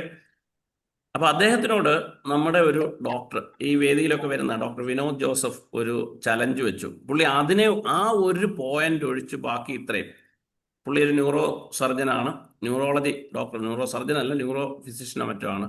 പുള്ളിക്ക് തലവേദനയും മൈഗ്രെയിനും ഒക്കെയാണ്. പുള്ളി പറഞ്ഞ ഒറ്റ കാര്യമേ ഉള്ളൂ, ഡോക്ടർക്ക് ചികിത്സിച്ച് കുറയാത്ത ഒരു 5 മൈഗ്രെയിൻ കേസ് എനിക്ക് തരൂ, ഹോമിയോ ചികിത്സിക്കാൻ. എനിക്ക് തന്നാൽ എന്നിട്ട് നമുക്കൊരു ഓപ്പൺ ഡിസ്കഷന് വേണ്ടി ഡോക്ടർ തയ്യാറാവും. പുള്ളി അത് ഏറ്റിട്ടില്ല ഇതുവരെ. പുള്ളി അങ്ങനെ ഒരു കാര്യം മറ്റേ ഡോക്ടർ പറഞ്ഞതായിട്ട് പുള്ളിയും പറയുന്നില്ല. പലരും വീണ്ടും വീണ്ടും ചോദിക്കുന്നുണ്ട്, ആ വിനോദ് ജോസഫ് ഡോക്ടർ പറഞ്ഞത് അതിനെക്കുറിച്ച് എന്താ ഒന്നും പ്രതികരിക്കാത്തതെന്ന്. പുള്ളി അത് മാത്രം പറയാതെ വീണ്ടും ഹോമിയോപ്പതിയിൽ നേർപ്പിക്കലാണ്. ഹോമിയോപ്പതിയിൽ അവഗാഡ്രോസ് നിയമം നേർപ്പിക്കും തോറും, അതായത് അപ്രൂവ്ഡ് തിയറി, ശാസ്ത്രം എന്ന് പറഞ്ഞാൽ അവഗാഡ്രോസ് തിയറിക്കാൻ താഴെയുള്ളത് മോളിക്യൂൾ വർക്ക് ചെയ്യില്ല. അത് കെമിസ്ട്രിയാണ്. ലിവിങ് സിസ്റ്റത്തിൽ എങ്ങനെയാണെന്നുള്ളതൊന്നും ഇവർക്കൊന്നും പറയാൻ പറ്റത്തില്ല. ഡൈനമിക് പ്രിൻസിപ്പിളൊക്കെ ഒരു 1980കളിലൊക്കെ ഈ പറഞ്ഞ സൈക്കോസൊമാറ്റിക് ഡിസീസസിനെ കുറിച്ച് മോഡേൺ മെഡിസിൻ പറഞ്ഞു തുടങ്ങിയതേ ഉള്ളൂ. ഹനുമാൻ പക്ഷെ അന്നേ പറഞ്ഞു സൈക്കോസൊമാറ്റിക് ഡിസീസ് ഉണ്ട്, എല്ലാ ഡിസീസും. ഇന്ന് മോഡേൺ മെഡിസിനിലുള്ള പുസ്തകങ്ങളിലും അതിൻ്റെ ഡോക്ടർമാരും പറയുന്നുണ്ട് 60% അസുഖങ്ങൾ സൈക്കോസൊമാറ്റിക് ആണെന്ന്, മെൻ്റൽ ഡിസീസസിൽ നിന്ന് വരുന്ന ഫിസിക്കൽ ഡിസീസ് ആണെന്ന്. നമുക്ക് പല അസുഖങ്ങളും നമ്മുടെ അമ്മമാരൊക്കെ കംപ്ലൈൻറ്റ് ചെയ്ത് കഴിയുമ്പോൾ അവസാനം അവർ പറയും, നിങ്ങളൊരു കാര്യം ചെയ്യും, ഒരു സൈക്കാട്രിസ്റ്റിനെയും കൂടെ ഒന്ന് കണ്ടേരേ എന്ന് പറയും. അതാണ് ഇപ്പോഴത്തെ രീതി. കാര്യം പെയിൻ കുറയുന്നില്ല. അവരെല്ലാ ടെസ്റ്റുകളും ചെയ്തിട്ട് അവസാനം പറയുന്നത് അത് മാനസിക പ്രശ്നമാണ്. അപ്പം ആ രീതിയിലേക്ക് അവർ മാറി വരികയാണ് ഇപ്പോൾ. 1980കളിൽ അവർ പറയാൻ തുടങ്ങിയതേ ഉള്ളൂ. അപ്പം ഡോക്ടറെ നമുക്ക് ഒത്തിരി വേറെ 3-4 പേര്, തീർച്ചയായിട്ടും എല്ലാവരുടെയും അഭിപ്രായം കേൾക്കാനാണ് നമുക്കും താല്പര്യം. വരട്ടെ. തീർച്ചയായിട്ടും. ഓക്കെ, ദേവൻ ഡോക്ടർ ഉണ്ടോ? ദേവൻ ഡോക്ടർക്ക് അൺമ്യൂട്ട് ചെയ്ത് സംസാരിക്കാം. കണ്ടില്ല, ഒന്ന് ഹാൻഡ് റൈസ് ചെയ്യാമോ ദേവൻ ഡോക്ടറെ? ദേവൻ ഡോക്ടർ കോഹോസ്റ്റ് ആണ്. ആണോ? ഓക്കെ, ദേവൻ ഡോക്ടറെ ക്ഷണിക്കുകയാണ്. നമ്മുടെ ഈ സൈബർ ആക്രമണം, ഹോമിയോപ്പതിയെ കുറിച്ചുള്ള സൈബർ ആക്രമണം നമുക്ക് പരിഹരിക്കാനാകുമോ എന്നുള്ള വിഷയത്തിൽ സംസാരിക്കുന്നതിന് ദേവൻ ഡോക്ടർ ക്ഷണിക്കും.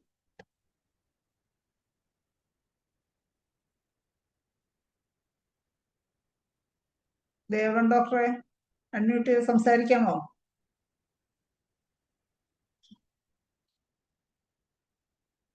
ദേവൻ ഡോക്ടറെ കാണുന്നില്ലല്ലോ.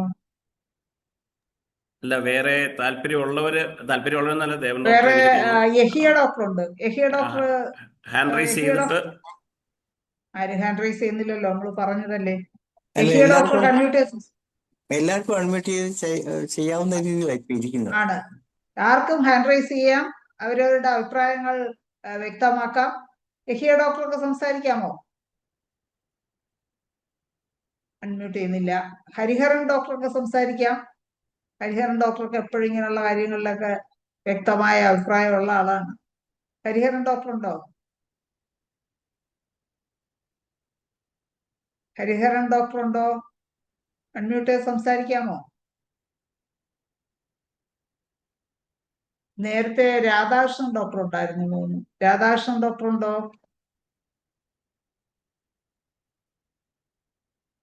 ആരും വരുന്നില്ലല്ലോ. യഹിയ ഡോക്ടർ ഉണ്ടോ? രാധാകൃഷ്ണൻ ഡോക്ടർ എത്തിയിട്ടു. രാധാകൃഷ്ണൻ ഡോക്ടർ എന്താണ് ഇന്നത്തെ ഈ വിഷയത്തിൽ പറയാനുള്ളത്? ഡോക്ടർ അശോകുമാർ പറഞ്ഞതൊക്കെ കറക്റ്റ് ആണ്. പക്ഷെ ഇതിൽ നമ്മൾ നിയമപരമായി പ്രതികരിക്കുക എന്നത് മസ്റ്റാണ്. പക്ഷെ പ്രതികരിക്കുമ്പോൾ നമ്മൾ ഏറ്റവും പ്രധാനം എന്താണെന്നറിയുമോ? അവരോട് പ്രതികരിക്കുമ്പോൾ അവർ പറയുന്ന വിഷയങ്ങളെ കുറിച്ച് നമ്മൾക്ക് ഒന്നും അറിയില്ല എന്നുള്ള തോന്നൽ നമ്മൾ മാറ്റണം. അവരുടെ ഡിബേറ്റിന് അവരുടെ അടുത്ത് നമ്മൾ പോകുമ്പോൾ അവർ കുറച്ച് കൂടുതൽ ഇത് കൺവെൻഷണൽ മെഡിസിൻ ആണല്ലോ. ഇപ്പൊ അവർക്ക് ഭയം വരുന്നത് ഈ ഹോമിയോപ്പതി കൺവെൻഷനലായി പോയാലോ എന്നുള്ളതാണ് പ്രശ്നം. കൺവെൻഷനൽ എന്ന് പറഞ്ഞാൽ നമുക്കറിയാം, അതായത് ഇപ്പൊ നമ്മൾ ട്രഡീഷണൽ അല്ല, ഇത് നമ്മുടെ ഹോമിയോപ്പതിയുടെ ഓൾട്ടർനേറ്റീവ് സിസ്റ്റമാണ് അല്ലേ? അപ്പോ കൺവെൻഷനിലേക്ക് ആയി പോകുമോ എന്ന ഭയമാണ് അവരുടെ പ്രശ്നം. കാരണം ഇന്നിപ്പോ മോർ ദാൻ 96 എൻ്റെ അറിവിലെ 90-96 രാജ്യത്തിലെ ഹോമിയോപ്പതി വർക്ക് ചെയ്തുകൊണ്ടിരിക്കുന്നുണ്ട്. അപ്പൊ എല്ലാത്തിലും വന്നാൽ ഉള്ള ഭയവും ഒക്കെ ഒരു പ്രധാന കാരണമാണ്. അപ്പൊ നമ്മൾ കുറേയും കൂടി പവർഫുൾ ആവും. പ്രതികരിക്കുന്നതിൽ ഒരിക്കലും വിട്ടുവീഴ്ച വരുത്താതിരിക്കുക. അതുപോലെ തന്നെ എല്ലാവരും തറപ്പിച്ച് പറയാനും കാര്യകാരണ സഹിതം വ്യക്തമാക്കാനും നമ്മൾ പ്രാപ്തമാകുക. അതാണ് എനിക്ക് പറയാനുള്ളത്. അശോകുമാർ ഡോക്ടറെ എനിക്കറിയാം, പക്ഷെ ഡോക്ടറും പറയാണ്, നമ്മൾ പ്രതികരിക്കാന്ന് പറയുമ്പോൾ നമ്മൾ നമ്മുടേതായ കുറെ കാര്യങ്ങൾ കൃത്യമാക്കിക്കൊണ്ട് എല്ലാം നമ്മുടെ കോളേജുകളിലെ സ്റ്റാൻഡേർഡ് കുറെ ഉയർത്താനുണ്ട്, കുറെ കാര്യങ്ങൾ മനസ്സിലാക്കാനുണ്ട്. അപ്പൊ കോളേജിലെ ലെവലിലേക്ക് മാറ്റം വരണം. നമ്മൾ പവർഫുൾ ആയിക്കൊണ്ടിരിക്കുകയും ചെയ്യാം, പ്രതികരിച്ചുകൊണ്ടിരിക്കുകയും ചെയ്യാം. അതിന് വേണമെങ്കിൽ ഒരു ഗ്രൂപ്പോ ഒരു സെല്ലോ ഫോം ചെയ്ത് മുന്നോട്ട് പോയാലും കുഴപ്പമില്ല. അത് നമ്മൾ ശരിക്കും IFPHന്റെ കീഴിൽ അങ്ങനെ ഒരു കുറച്ച് എമിനന്റ് ഡോക്ടേഴ്സിനെ ഒരുമിച്ച് കൂട്ടിച്ചേർത്തുകൊണ്ട് ഒരു നല്ലൊരു ടീം ഇതിനെതിരായിട്ട് പ്രവർത്തിക്കാൻ തയ്യാറാകുന്ന ഒരു ടീം ഉണ്ടെങ്കിൽ തീർച്ചയായിട്ടും ഇവരെ മിണ്ടില്ല. അലോപ്പതി ഡോക്ടേഴ്സ് ഇപ്പൊ നമുക്കറിയാം കേസുകൾ എടുക്കുന്ന കേസുകൾ. ഇപ്പൊ ഞാൻ ഒരു കേസ് ഇപ്പോ മാലിയൻ കണ്ടീഷനാണ്, ബ്രസ്റ്റ് ക്യാൻസർ ആയിരുന്നു. 10 കൊല്ലമായിട്ട് ഞാൻ ട്രീറ്റ് ചെയ്തുകൊണ്ടിരിക്കുക, കംപ്ലീറ്റ് ആയിട്ട് മാറി. ഇപ്പോ ആ ലാസ്റ്റ് വന്നപ്പോ ഒരു പഴുപ്പ് വന്നു. ഇത് ഒരു കുഴപ്പമുണ്ടായില്ല, ഇതുവരെ പെയിൻ ഇല്ല. പക്ഷേ ആ സമയത്ത് പെയിൻ വന്നപ്പോ ലാസ്റ്റ് ഇവര് എവിടേക്കും പോയില്ലായിരുന്നു, വേറെ എവിടെയും പോയില്ല. അപ്പൊ ഞാൻ ലാസ്റ്റ് ഏതെങ്കിലും ഡോക്ടറെ കാണേണ്ടവര് വിചാരിച്ചിട്ട് വയസ്സായ ആളാണ് പോയി കണ്ടു. അവരെ ഏത് പെറ്റ് സ്കാൻ നടത്തിയപ്പോഴും വേറെ എവിടെയും പ്രോബ്ലം ഇല്ല. ഈ അൾസർ മാത്രമേ ഉള്ളൂ, അത് ഹീൽ ചെയ്തുകൊണ്ടിരിക്കുകയാണ്. അവർ ഡെയിലി ഡ്രസ് ചെയ്യണമെന്ന് പറഞ്ഞത് ഇപ്പൊ അത് 1.5 ദിവസം 3 ദിവസത്തിലൊരിക്കൽ ഡ്രസ് ചെയ്താന്നുള്ള കണ്ടീഷൻ നമ്മളെ മരുന്ന് കഴിച്ചുകൊണ്ടിരിക്കുന്നുണ്ട്. അപ്പൊ അത്രയും പവർഫുൾ ആയിട്ടുള്ള ഹോമിയോ മെഡിസിനാണ് നമ്മുടെ ഹോമിയോ മെഡിസിൻ. നമ്മുടെ ഹോമിയോപ്പതിയിലെ എത്രയധികം മരുന്നുകളാണ്. അപ്പൊ നമ്മൾ വളരെ രീതിയിൽ പ്രതികരിക്കുകയും ചെയ്യുക. കൂടാതെ ഈ തരത്തിൽ ഇതിന് പറ്റുന്ന നല്ല ഒരു ഗ്രൂപ്പ്, കാരണം എല്ലാവരും പേടിക്കുന്നത് ഇത് അലോപ്പതിക്കാരെന്നല്ല. ഇന്ന് അലോപ്പതി വളരെ ബാക്കി പോയിക്കൊണ്ടിരിക്കുകയാണ്. പക്ഷെ അതേ സമയത്ത് നമ്മൾ മുന്നോട്ട് വരണം ആ സമയത്ത് എല്ലാവരും. പിന്നെ നമ്മൾ പ്രൊപ്പോർഷനിൽ കുറവാണ്. ഇപ്പൊ ഒരു 1:2. ഇപ്പൊ ഒരു അലോപ്പതി ഡോക്ടർ, ഒരു ഹോമിയോ ഡോക്ടർ എത്ര പേരെ കോമ്പീറ്റ് ചെയ്യാൻ പറ്റുന്ന അറിയും? 400 ഡോക്ടർമാരെ കോമ്പീറ്റ് ചെയ്യാൻ പറ്റിയാലേ ഒരു ഹോമിയോ ഡോക്ടർ ആവുള്ളൂ ഇപ്പൊ.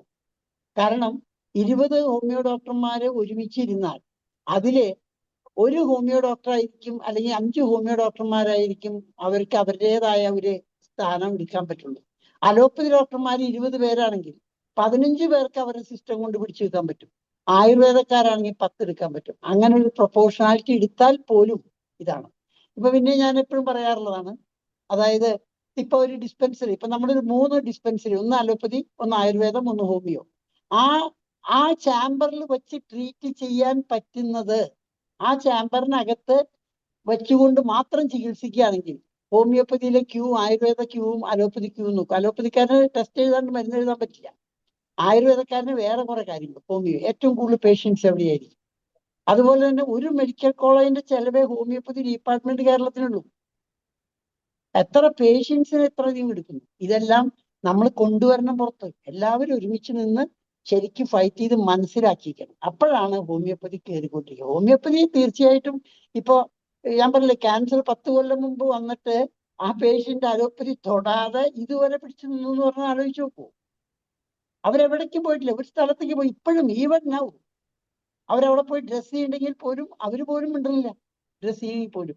പിന്നെ ഒരിക്കലും ഇപ്പൊ എനിക്ക് ഒരു അലോപ്പതിക് ഇൻസൾട്ടേഷൻ ഇതുവരെ വന്നിട്ടില്ല കേട്ടോ. അവരൊക്കെ നല്ല സപ്പോർട്ടീവായിട്ട് തന്നെ നിന്നിട്ടുള്ളൂ. പക്ഷെ ഈ പറഞ്ഞ ഡോക്ടർ പല ഇതിൽ കണ്ടപ്പോൾ ഞാൻ എന്നിട്ട് ആലോചിക്കും, എന്താണെന്ന് പ്രതികരിക്കാത്തായിരുന്നു.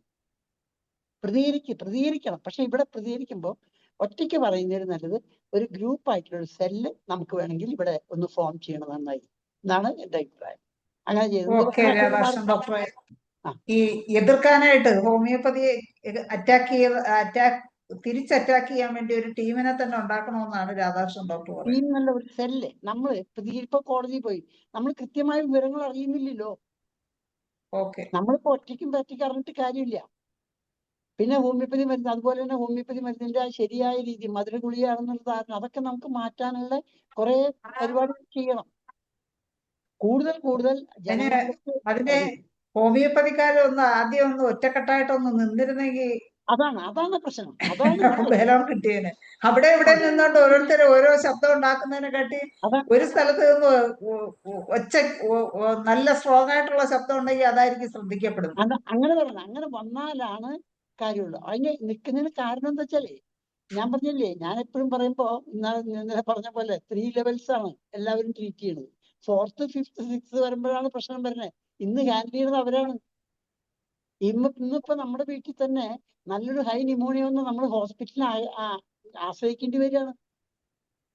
ആ ഒരു അവസ്ഥയ്ക്ക് നമ്മൾ പരിഹാരം കണ്ടെത്തണം. അതുപോലെ ഓരോ കാര്യങ്ങളാണ്. പക്ഷെ അത് കണ്ടെത്തിയില്ലെങ്കിൽ തന്നെ ഹോമിയോപ്പതിയുടെ കൃത്യമായ കാര്യം ബോധ്യപ്പെടുത്താൻ നല്ല ആധികാരികമായ ഒരു വിഭാഗം നമ്മുടെ ഗവൺമെന്റ് ഉണ്ടാക്കണം. എല്ലാ സിസ്റ്റത്തിലും വേണത്. തീർച്ചയായിട്ടും. ഓക്കെ രാധാകൃഷ്ണൻ ഡോക്ടറെ, നമുക്ക് ഇനി അടുത്ത ആൾക്കാരിലേക്ക് ധനേഷ് ഡോക്ടർ ഹാൻഡ് റൈസ് ചെയ്തിട്ടുണ്ട്. ധനേഷ് ഡോക്ടർക്ക് എന്താണ് പറയാനുള്ളത്? തീർച്ചയായും വളരെ നല്ല ഒരു പരിപാടിയാണ് ഇന്ന് നമുക്ക് സംഘടിപ്പിക്കാൻ പറ്റിയത്. കാരണം വളരെ അത്യാവശ്യമുള്ള ഒരു കാര്യമാണ്. നമ്മളെന്നും എൻ്റെ നാഷണൽ ഹോമിയോപ്പതി കൗൺസിലിനെയൊക്കെ കുറ്റം പറയുമായിരുന്നു. നമ്മളാരും എന്താണ് ഒന്നും ചെയ്യാത്തത്, ഇവർക്കൊക്കെ എന്താ ചെയ്തുകൂടെ എന്നൊക്കെ നമ്മൾ പലപ്പോഴും നമ്മൾ പേഴ്സണലായിട്ട് സംസാരിക്കുമ്പോൾ പറയാറുണ്ട്. പക്ഷേ വളരെ ശക്തമായ രീതിയിലാണ് അവർ പ്രതികരിച്ചത്. നമ്മൾ പലപ്പോഴും ആലോചിച്ചിട്ടുണ്ട്, എന്തുകൊണ്ടാണ് നമ്മുടെ ഡയറക്ടർക്ക് ഒരു നോട്ടീസ് അയച്ചുകൂടാ എന്നൊക്കെ നമ്മൾ പലപ്പോഴും പറയാറുണ്ടായിരുന്നു. പക്ഷേ ഇന്നിപ്പോൾ അത് അനുഭവത്തിൽ വന്ന് ഇന്നത്തെ പേപ്പറിൽ നമുക്ക് കാണാം. ഇതേപോലെ തന്നെ ഇപ്പം ഹോമിയോപ്പതിയിൽ ചെയ്ത അതേ കാര്യം തന്നെ ആയുർവേദത്തിലും ഒക്കെ ചെയ്തിരിക്കുന്നു. അത് വലിയ വാർത്തയായിട്ട് വരികയും ചെയ്തു. പക്ഷെ നമ്മുടെ വാർത്ത വന്നപ്പോൾ അത്രയും വലിയൊരു വാർത്തയായിട്ട് വന്നില്ല. അപ്പൊ ശരിക്ക് ഈ മാധ്യമങ്ങളിൽ ഈ വാർത്ത വളരെ നല്ല രീതിയിൽ വരേണ്ടതായിട്ടുണ്ട്. അപ്പൊ അതിനുള്ള ഒരു ശ്രമം കൂടി നമ്മൾ നടത്തണം. കാരണം ഹോമിയോപ്പതിയെ നിങ്ങളിങ്ങനെ കുറ്റം പറയുകയാണെങ്കിൽ അത് അശാസ്ത്രീയമാണ്, ഈ ഡോക്ടർമാരൊക്കെ വ്യാജന്മാരാണ്, ഇവരൊന്നും ഡോക്ടർമാരെ അല്ല എന്ന് പറയുന്ന ആ ധ്വനി വരുമ്പോൾ അതിനെ എതിർക്കാനായിട്ട് സർക്കാർ തലത്തിൽ തന്നെ ഇപ്പൊ സംവിധാനങ്ങളായി എന്നുള്ള കാര്യം പൊതുജനങ്ങളെ ബോധ്യപ്പെടുത്തേണ്ടതായിട്ടുണ്ട്.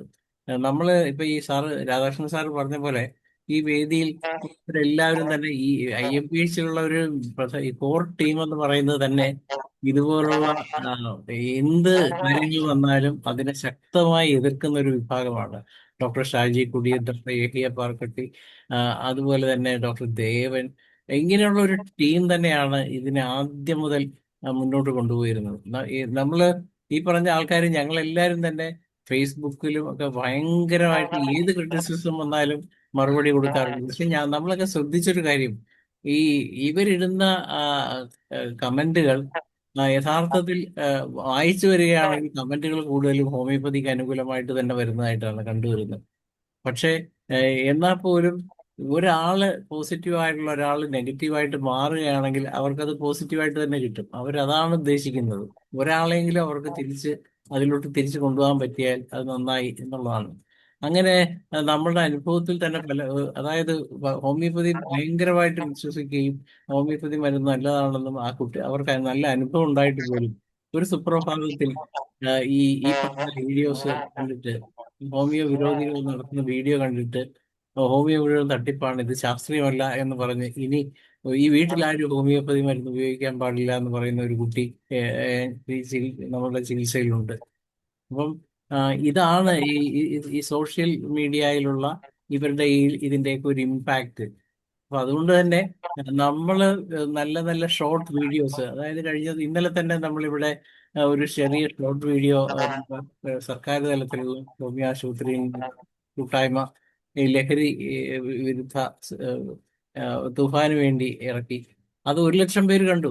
IABH നിരന്തരമായിട്ട് ഇപ്പൊ ഏകദേശം 4,000 വീഡിയോസിന് അടുത്ത് ഇറക്കിയിട്ട് പോലും നമ്മളുടെ സബ്സ്ക്രിപ്ഷൻ ഫ്രീ ആയിട്ട് പോലും 10,000 ആയിട്ടില്ല.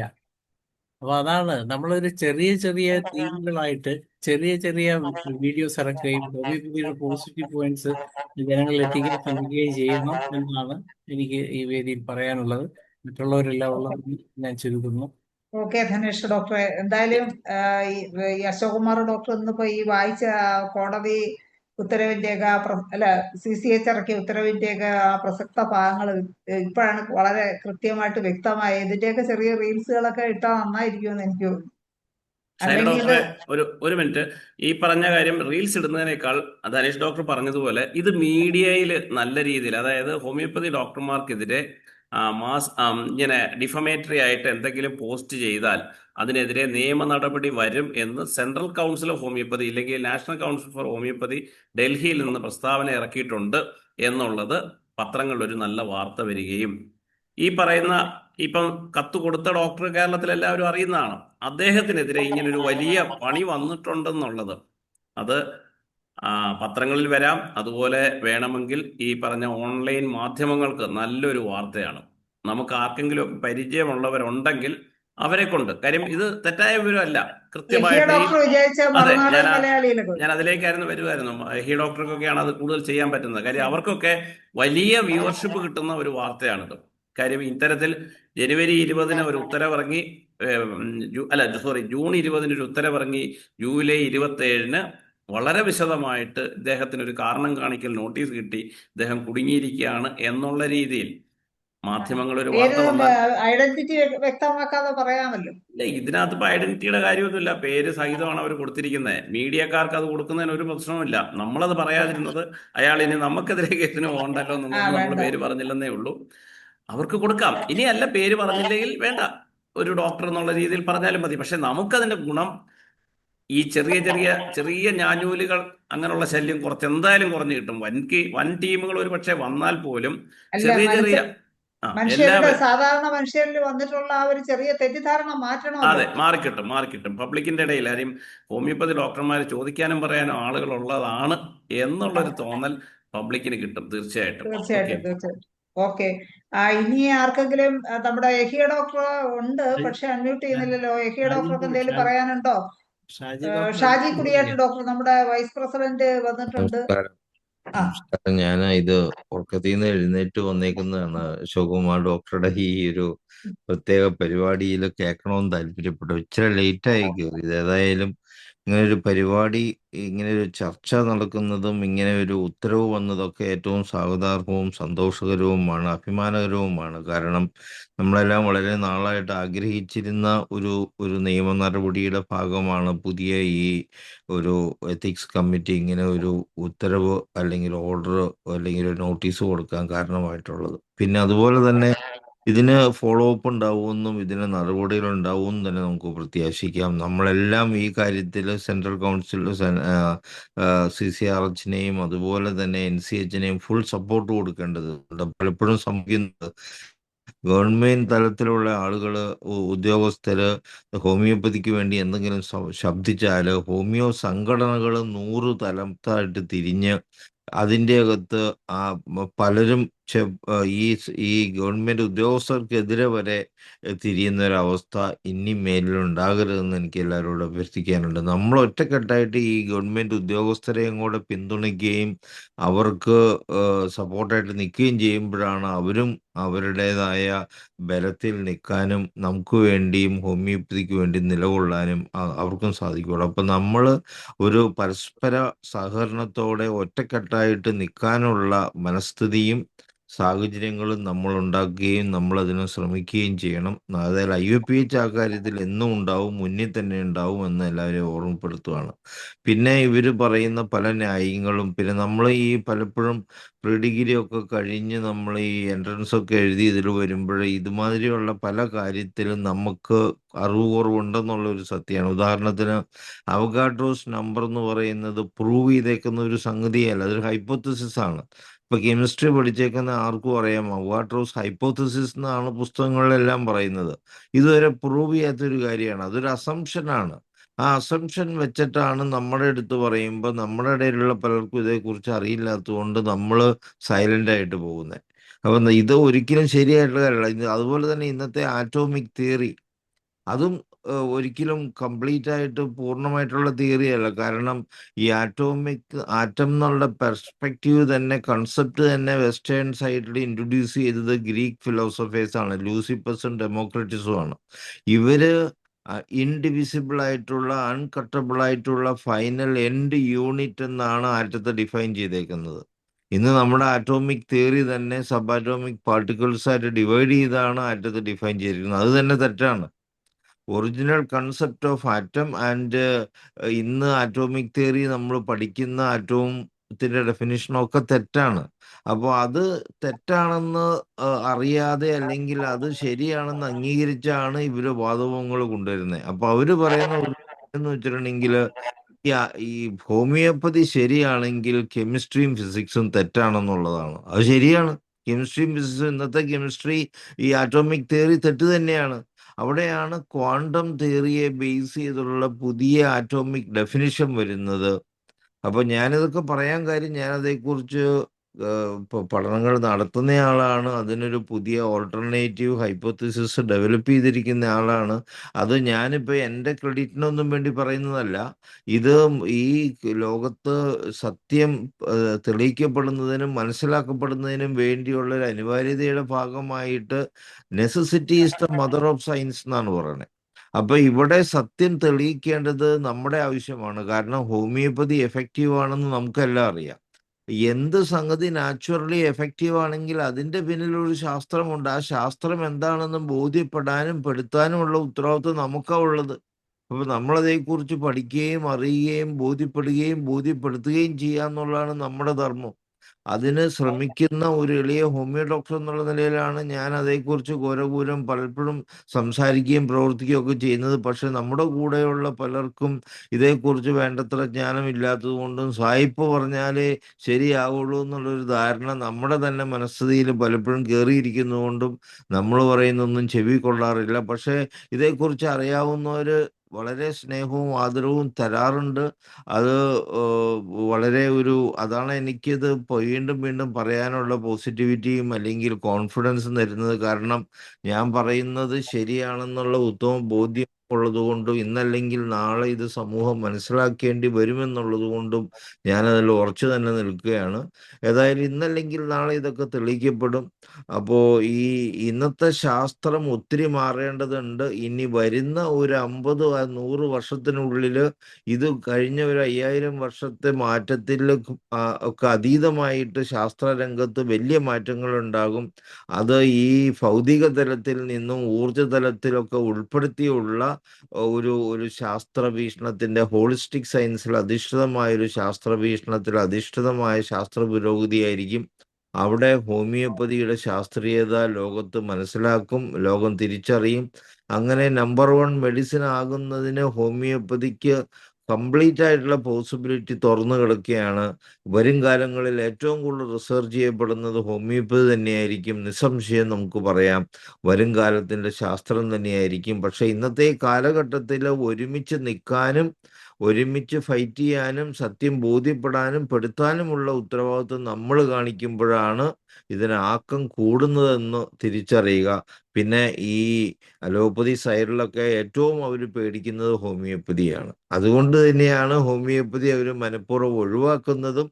അതുപോലെ തന്നെ ഇതിനെതിരെ ഈ ഹോമിയോപ്പതിക്കെതിരെ ആരെയൊക്കെ ഉപയോഗപ്പെടുത്തി എന്തൊക്കെ പറയാമോ അതിനൊക്കെ സപ്പോർട്ട് കൊടുത്ത് അവർ പറയിക്കുന്നതും. ഇപ്പൊ ഈ പറഞ്ഞ ലിവർ ഡോക്ടർ എന്നൊക്കെ പറഞ്ഞ അത് ആ റിസർച്ച് എന്ന് പറയുന്നത് ഒരു കഴമ്പുമില്ലാത്ത റിസർച്ചാണ്. ഏത് പൊട്ടക്കണ്ണം വായിച്ചാലും അതിൻ്റെ അകത്ത് കഴമ്പില്ല എന്ന് ബോധ്യപ്പെടും. പക്ഷെ അവരുടെ ആ ഫാർമ ഇൻഡസ്ട്രി എന്ന് പറയുന്നത് അവരൊരു വലിയ കൂട്ടായ്മയാണ്. പണം മുടക്കുന്നവരും ഈ റിസർച്ച് രംഗത്തും ഈ ജേർണൽസ് കൈകാര്യം ചെയ്യുന്നതും എല്ലാം സെയിം ഇൻവെസ്റ്റേഴ്സ് ആയതുകൊണ്ട് അവരങ്ങോട്ടും ഇങ്ങോട്ടും കണക്റ്റഡ് ആണ്. അപ്പം ഇതുമാതിരിയുള്ള തെറ്റുകളെ ശരിയാക്കി സമൂഹത്തിൽ അവതരിപ്പിക്കുക എന്നുള്ളതാണ് അവരുടെ ഒരു നയവും അവർ ചെയ്യുന്ന തന്ത്രവും. അതാണ് അവർ ചെയ്യുന്നത്. പക്ഷെ നമ്മളത് തിരിച്ചറിഞ്ഞ് സത്യം നമ്മൾ ബോധ്യപ്പെടാനും മറ്റുള്ളവരെ ബോധ്യപ്പെടുത്താനും ശ്രമിക്കുക എന്നുള്ളതാണ്. ഇപ്പം തന്നെ അമേരിക്കയിൽ ഇന്നലെ നടന്ന കാര്യം, ആന്റണി ഫൗച്ചി എന്ന് പറഞ്ഞ കോവിഡ് കാലത്ത് ജനത്തെ, ലോകത്തെ മൊത്തം വഞ്ചിച്ച ആളെ വലിച്ചു കീറി അങ്ങേര് നിങ്ങൾ സയൻസിനെയാണ് പരാജയപ്പെടുത്താൻ പോണ, ആന്റണി ഫൗച്ചി അല്ല എന്നൊക്കെ പറഞ്ഞ് കോവിഡ് കാലത്ത് വലിയ ശാസ്ത്രജ്ഞനായി നിലകൊണ്ട ആള് ഇന്നലെ അവിടുത്തെ സെനറ്റേഴ്സൊക്കെ ചോദ്യം ചോദിച്ചപ്പോൾ അവിടുത്തെ 5th അമെൻമെന്റ്, അതായത് എൻ്റെ പ്രൈവസി കീപ്പ് ചെയ്യാൻ വേണ്ടി ഞാൻ ഉത്തരം പറയുന്നില്ല എന്നും പറഞ്ഞ് ഒരൊറ്റ ചോദ്യത്തിന് പോലും ഉത്തരം പറയാതെ 111 തവണ അദ്ദേഹം ഈ പ്രൈവസി ഇൻവോക്ക് ചെയ്ത് സൈലൻസ് കീപ്പ് ചെയ്തു. ഒരൊറ്റ ചോദ്യത്തിനും ഉത്തരം നൽകിയില്ല. വലിയ ശാസ്ത്രജ്ഞനാണ്. ഇതിക്ക് മുമ്പെയൊക്കെ ഞാൻ എന്തും ആരുടെ മുന്നിലും ഇതേക്കുറിച്ച് സംസാരിക്കും, ശാസ്ത്രം ജയിക്കും, ആന ചേന എന്നൊക്കെ പറഞ്ഞിരുന്ന ആളാണ്. ഈ പറയുന്ന ശാസ്ത്രമല്ലാത്തത് കൊണ്ടും അപൂർണമായതുകൊണ്ടുമാണ് അങ്ങേർക്ക് അങ്ങനെ ചെയ്യേണ്ടി വന്നത്. അപ്പോൾ വരാൻ പോകുന്ന കാലം എന്ന് പറയുന്നത് അടുത്ത ഒരു 50 years is a great avenue for homoeopathy. And definitely homoeopathy is the medicine of great chances and great perspective for the future എന്നീ പറയുള്ളൂ. നമുക്കെല്ലാം അഭിമാനിക്കുക ഇവിടെ വന്നതിൽ. അത് ഇന്നല്ലെങ്കിൽ നാളെ തെളിയിക്കപ്പെടുക തന്നെ ചെയ്യും. ഞാൻ പകുതി ഉറക്കത്തിലാണ്, അതുകൊണ്ട് കൂടുതൽ സംസാരിക്കുന്നില്ല. Thank you. ഓക്കെ, ഷാജി കുടിയേറ്റ ഡോക്ടറെ, സുഖമായിട്ട് പോയി ഉറങ്ങിക്കോളൂ. എന്തായാലും ഈ ഉറക്കത്തിന്റെ ഇടയിൽ വന്ന് ഇത്രയും സംസാരിച്ച ഡോക്ടർക്ക് എല്ലാവിധ ആശംസകളും നേരും. ഓക്കെ, അപ്പൊ ഇനി നമുക്ക് ഏകദേശം കൺക്ലൂഡ് ചെയ്യാനുള്ള സമയമായി. അശോക് കുമാർ ഡോക്ടർക്ക് എന്തെങ്കിലും പറഞ്ഞ് അവസാനിപ്പിക്കാനുണ്ടെങ്കിൽ ഇല്ല, വളരെ കുറച്ച് സമയം. 10:32 യഹ്യ ഡോക്ടറുടെ. ഞാൻ പുറത്താണ്, അതുകൊണ്ടാണ് ഞാൻ വീഡിയോ ഓൺ ആക്കുന്നില്ല. കാരണം ഈ നാഷണൽ കമ്മീഷനെ കുറിച്ച് നമ്മൾ സംസാരിക്കുമ്പം കാരണം ഈ അലോപ്പതിക്കാർക്കെതിരെ അല്ലെങ്കിൽ നമ്മളെ ക്രിട്ടിസൈസ് ചെയ്യുന്നവർക്കെതിരെ മാത്രമല്ല പിന്നെ നാഷണൽ കമ്മീഷൻ വാളെടുത്തിരിക്കുന്നു എന്നുള്ള ഒരു കാര്യം കൂടി ഒന്ന് ഓർമ്മിപ്പിക്കുക. കാരണം കുറിച്ചി ഹോമിയോ കോളേജിൽ ഇത്തവണ അഡ്മിഷൻ നടക്കുന്നില്ല എന്നുള്ള ഒരു വാർത്ത എല്ലാവരും കണ്ടല്ലോ.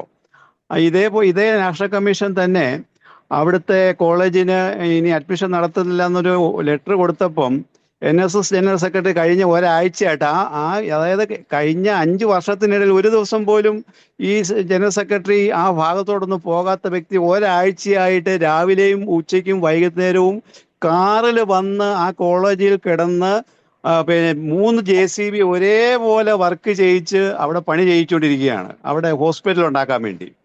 അപ്പം വാളെടുത്തവൻ ഈ പറഞ്ഞ അടി കൊള്ളും എന്ന് കണ്ടപ്പോഴത്തേക്ക് തീർച്ചയായിട്ടും ഹോമിയോപ്പതിയിൽ പോലും മൊമെന്റ് ഉണ്ടാക്കാൻ സാധിച്ചിട്ടുണ്ട്. അപ്പൊ അതുപോലെ ഈ പറയുന്ന വ്യക്തികള് ഇപ്പൊ ഈ മനോജ് വെള്ളനാട് എന്ന് പറയുന്നത് അനന്തപുരി ഹോസ്പിറ്റലിലെ ന്യൂറോളജിസ്റ്റ് ആണ്. അതുപോലെ വിഷ്ണു എന്ന് പറയുന്നത് പിന്നെ കിംസിന്റെ അൽഷിഫ ഹോസ്പിറ്റലിലെ 1ാം തരം എൻഡോക്രൈനിസ്റ്റ് ആണ്. അതുപോലെ ഈ ലിവർ ഡോക്ടർ എന്ന് പറയുന്ന രാജഗിരിയിലെ പിന്നെ ഹെപ്പറ്റോളജിസ്റ്റ് ആണ്. ഇവർക്കാർക്കും പേഷ്യൻസ് ഇല്ലായ്മയൊന്നും അല്ല, പണമില്ലായ്മയും അല്ല, ഇവർക്കൊക്കെ ഫെയിം കിട്ടണം. അല്ലാതെ ഹോമിയോപ്പതിയോ ഉപദ്രവിക്കുക എന്നുള്ളതൊന്നും ഇവരുടെ ലക്ഷ്യമേ അല്ല. മനസ്സിലായില്ലേ? ഇവിടെ വാർത്താ മാധ്യമങ്ങളിൽ മികച്ചു നിൽക്കുക എന്നുള്ളത് മാത്രമാണ് ഇവരുടെ എല്ലാം ലക്ഷ്യം. അപ്പം ഈ ഹോമിയോപ്പതിക്ക് എതിരെ എന്തെങ്കിലും പറഞ്ഞിട്ടുണ്ടെങ്കിൽ 4 കമൻസ് വരും.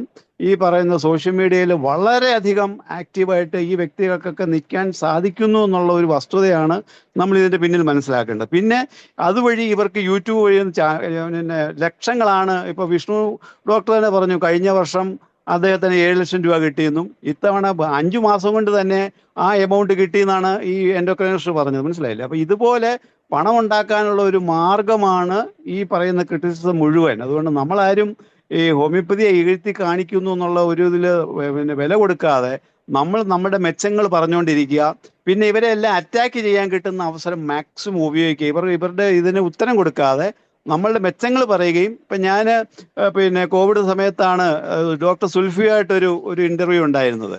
ഞാൻ അദ്ദേഹം പറഞ്ഞ കാര്യങ്ങൾക്കൊന്നും മറുപടി പറയാൻ നിന്നില്ല. ഞാൻ അദ്ദേഹത്തെ അറ്റാക്ക് ചെയ്യുന്ന രീതിയിൽ അവരുടെ പോരായ്മകൾ ഹൈലൈറ്റ് ചെയ്യുക ചെയ്തത്. അതോടുകൂടിയാണ് നമുക്ക് അദ്ദേഹത്തിൻ്റെ കുറച്ചെങ്കിലും വായടയ്ക്കുവാൻ സാധിച്ചത്. എന്ന് പറഞ്ഞ പോലെ നമ്മളുടെ മെച്ചങ്ങൾ മാക്സിമം പബ്ലിസിറ്റിയിൽ, മാക്സിമം റീലായിട്ടോ അല്ലെങ്കിൽ ഈ പറയുന്ന സോഷ്യൽ മീഡിയയിൽ ഇറക്കുന്നതിന് വേണ്ടി മാത്രം ചിന്തിക്കുക എന്നുള്ളതാണ്. അല്ലാതെ ഇവർക്കെതിരെ ഫൈറ്റ് ചെയ്യാൻ പോയി കഴിഞ്ഞാൽ എങ്ങും എത്തില്ല. ഇത് കാലാകാലങ്ങളിൽ ഹനുമാൻ മുതൽ പിന്നെ ഡോക്ടർ ഹനുമാന്റെ കാലം മുതലേ തുടങ്ങിയതാണ്, ഇന്നും അത് തുടരുന്നു എന്നുള്ളതാണ്. ഇത് ഇങ്ങനെ തുടർന്നുകൊണ്ടേയിരിക്കും. അപ്പൊ അത്രയും അല്ല മാത്രം ഡോക്ടറെ, പറഞ്ഞുകൊണ്ട് നിർത്തുന്നു. ഡോക്ടറെ, യെസ്. ഇപ്പൊ അവരൊക്കെ തുറന്നുകൊണ്ടിരിക്കാൻ പറ്റില്ലല്ലോ, കാരണം CCH ഒരു നല്ല ഉത്തരവ് ഇറക്കിയിരിക്കുകയല്ലേ. അല്ല, അതൊരു ടെമ്പററി ആയിട്ട് ഒരു അടങ്ങൽ മാത്രമേ ഉണ്ടാകൂ. ഇതല്ലേ വേറൊരു രീതിയിൽ ഇത് വീണ്ടും തുടരുമെന്നുള്ളതാണ്. മനസ്സിലായി? ഇതേപോലെ പലർക്കും എതിരെ നമ്മൾ കേസ് നേരത്തെയും കൊടുത്തിട്ടുള്ളതാണ്. അവരാരും അടങ്ങിയിരുന്നിട്ടില്ല. കേസല്ലല്ലോ, കാരണം ഇതിപ്പോ പല ഡോക്ടർമാരും പിൻവലിയുന്ന കാഴ്ച കൂടെ കാണാൻ പറ്റുന്നല്ലേ പറയുന്ന അശോക് കുമാറോട്. ഇല്ല, നമ്മുടെ ഇടയിലുള്ള ഈ ആരിഫ് ഹുസൈൻ തന്നെ എത്രയോ കേസ് അദ്ദേഹത്തിനെതിരെ ഉണ്ട്.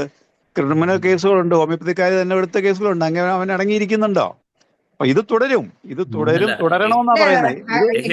എങ്കിലും നമുക്ക് ചോദിക്കാനും പറയാനും ഒരാളുണ്ട് എന്നുള്ളൊരു ബോധം നമുക്കുള്ള ഡോക്ടർമാർക്കുണ്ടായി. കാര്യം ഒരു സെൻട്രൽ കൗൺസിലുണ്ട്, ആ കൗൺസിൽ ഇങ്ങനെ ഒരു ഉത്തരവ് ഇറക്കിയിട്ടുണ്ട്. അതാണ് ഇതിനകത്ത് ഏറ്റവും പ്രധാനപ്പെട്ട കാര്യം. തീർച്ചയായിട്ടും നല്ല കാര്യം തന്നെയാണ്. ചെയ്യാൻ പറ്റുന്ന ഒരു കാര്യം കൂടെ പറഞ്ഞോട്ടെ ഡോക്ടറെ. ഇത് ഈ മറ്റേ മറുനാടൻ മലയാളി വഴിയെങ്ങാനും നമുക്കതൊന്ന് പുറത്തു കൊണ്ടുവരാം, ഇങ്ങനെ ഒരു നിയമം വന്നിട്ടുണ്ട് എന്നുള്ളത്. CCH അല്ലെങ്കിൽ ഇങ്ങനെ ഒരു ഉത്തരവ് ഇറക്കിയിട്ടുണ്ടെന്നുള്ളത് നമുക്ക് മലയാളീകരിച്ച് നമുക്ക് കൊടുക്കാം. തീർച്ചയായിട്ടും കൊടുക്കാം. ഏതെങ്കിലുമൊക്കെ ഓൺലൈൻ ചാനലുകളിൽ ഇങ്ങനെ ഒരു വാർത്ത, അതായത് ഹോമിയോപ്പതിക്കെതിരെ ഡിഫെയിം ചെയ്യുന്ന വാർത്തകൾ കൊടുക്കുന്നവർക്കെതിരെ നടപടിയെടുക്കാൻ കേന്ദ്ര ഗവൺമെന്റ് എന്ന് പറഞ്ഞാൽ കേന്ദ്ര ഗവൺമെന്റിന്റെ കീഴിലുള്ള ഇത് നോക്കി വായിച്ചാൽ മതിയല്ലോ ആ ഉത്തരവ്. അതൊന്ന് വാർത്തയാക്കിയാൽ മറുനാടൻ നല്ല രീതിയിൽ യൂട്യൂബിലൊക്കെ വരുന്നുണ്ടല്ലോ. അപ്പൊ അത് ഹോമിയോപ്പതിയെ ഡിഫെയിം ചെയ്യുകയാണ് എന്ന് സാധാരണ ജനങ്ങൾക്ക് അത് മനസ്സിലാവും. കാര്യം ഹോമിയോപ്പതിക്കകത്തൊന്നും ഇല്ലാഞ്ഞിട്ടല്ല, ഇവര് മനഃപൂർവ്വം ഇതുപോലുള്ള വാർത്തകൾ ചമച്ചു വിടുകയാണെന്ന് പൊതുജനത്തിന് തോന്നും. അത് നമ്മളൊന്ന് ഒരു താല്പര്യം എടുക്കേണ്ടതാണ്. ഓക്കെ. അപ്പൊ അതിന് യഹിയ ഡോക്ടർ മുൻകൈ എടുക്കണമെന്നും ഇത് എന്തായാലും യഹിയ ഡോക്ടറോട് കൊടുക്കാം. തീർച്ചയായിട്ടും കൊടുക്കാം. ഓക്കെ. അപ്പൊ നമുക്ക് ഇന്ന് വൈൻഡപ്പ് ചെയ്യാം. മറിയാമ്മ ഡോക്ടർ ഉണ്ടോ? മറിയാമ്മ ഡോക്ടറെ നമുക്ക് ഇന്നത്തെ പ്രോഗ്രാമിന് നന്ദി പറയുന്നതിന് വേണ്ടി നമ്മുടെ മറിയാമ്മ ഡോക്ടറെ ക്ഷണിക്കുകയാണ്.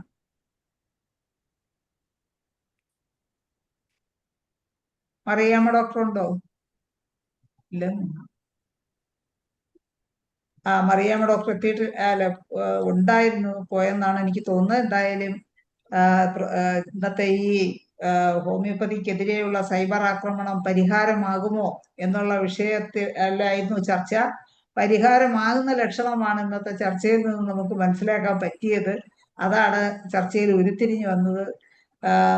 ഹോമിയോപ്പതിയെക്കുറിച്ച് എന്തും പറയാം എന്നുള്ള ഒരു തോന്നല് എല്ലാവരും തല വലിക്കുന്ന കണക്കുള്ള ഒരു ഉത്തരവാണ് ഇറങ്ങിയിരിക്കുന്നത്. തീർച്ചയായിട്ടും അത് കറക്റ്റായിട്ട് മനസ്സിലാക്കിയവരാരും ഇനി ഹോമിയോപ്പതിയെ ആക്രമിക്കുകയില്ല എന്നുള്ളതാണ് സത്യം എന്ന് നമുക്ക് വിശ്വസിക്കാം.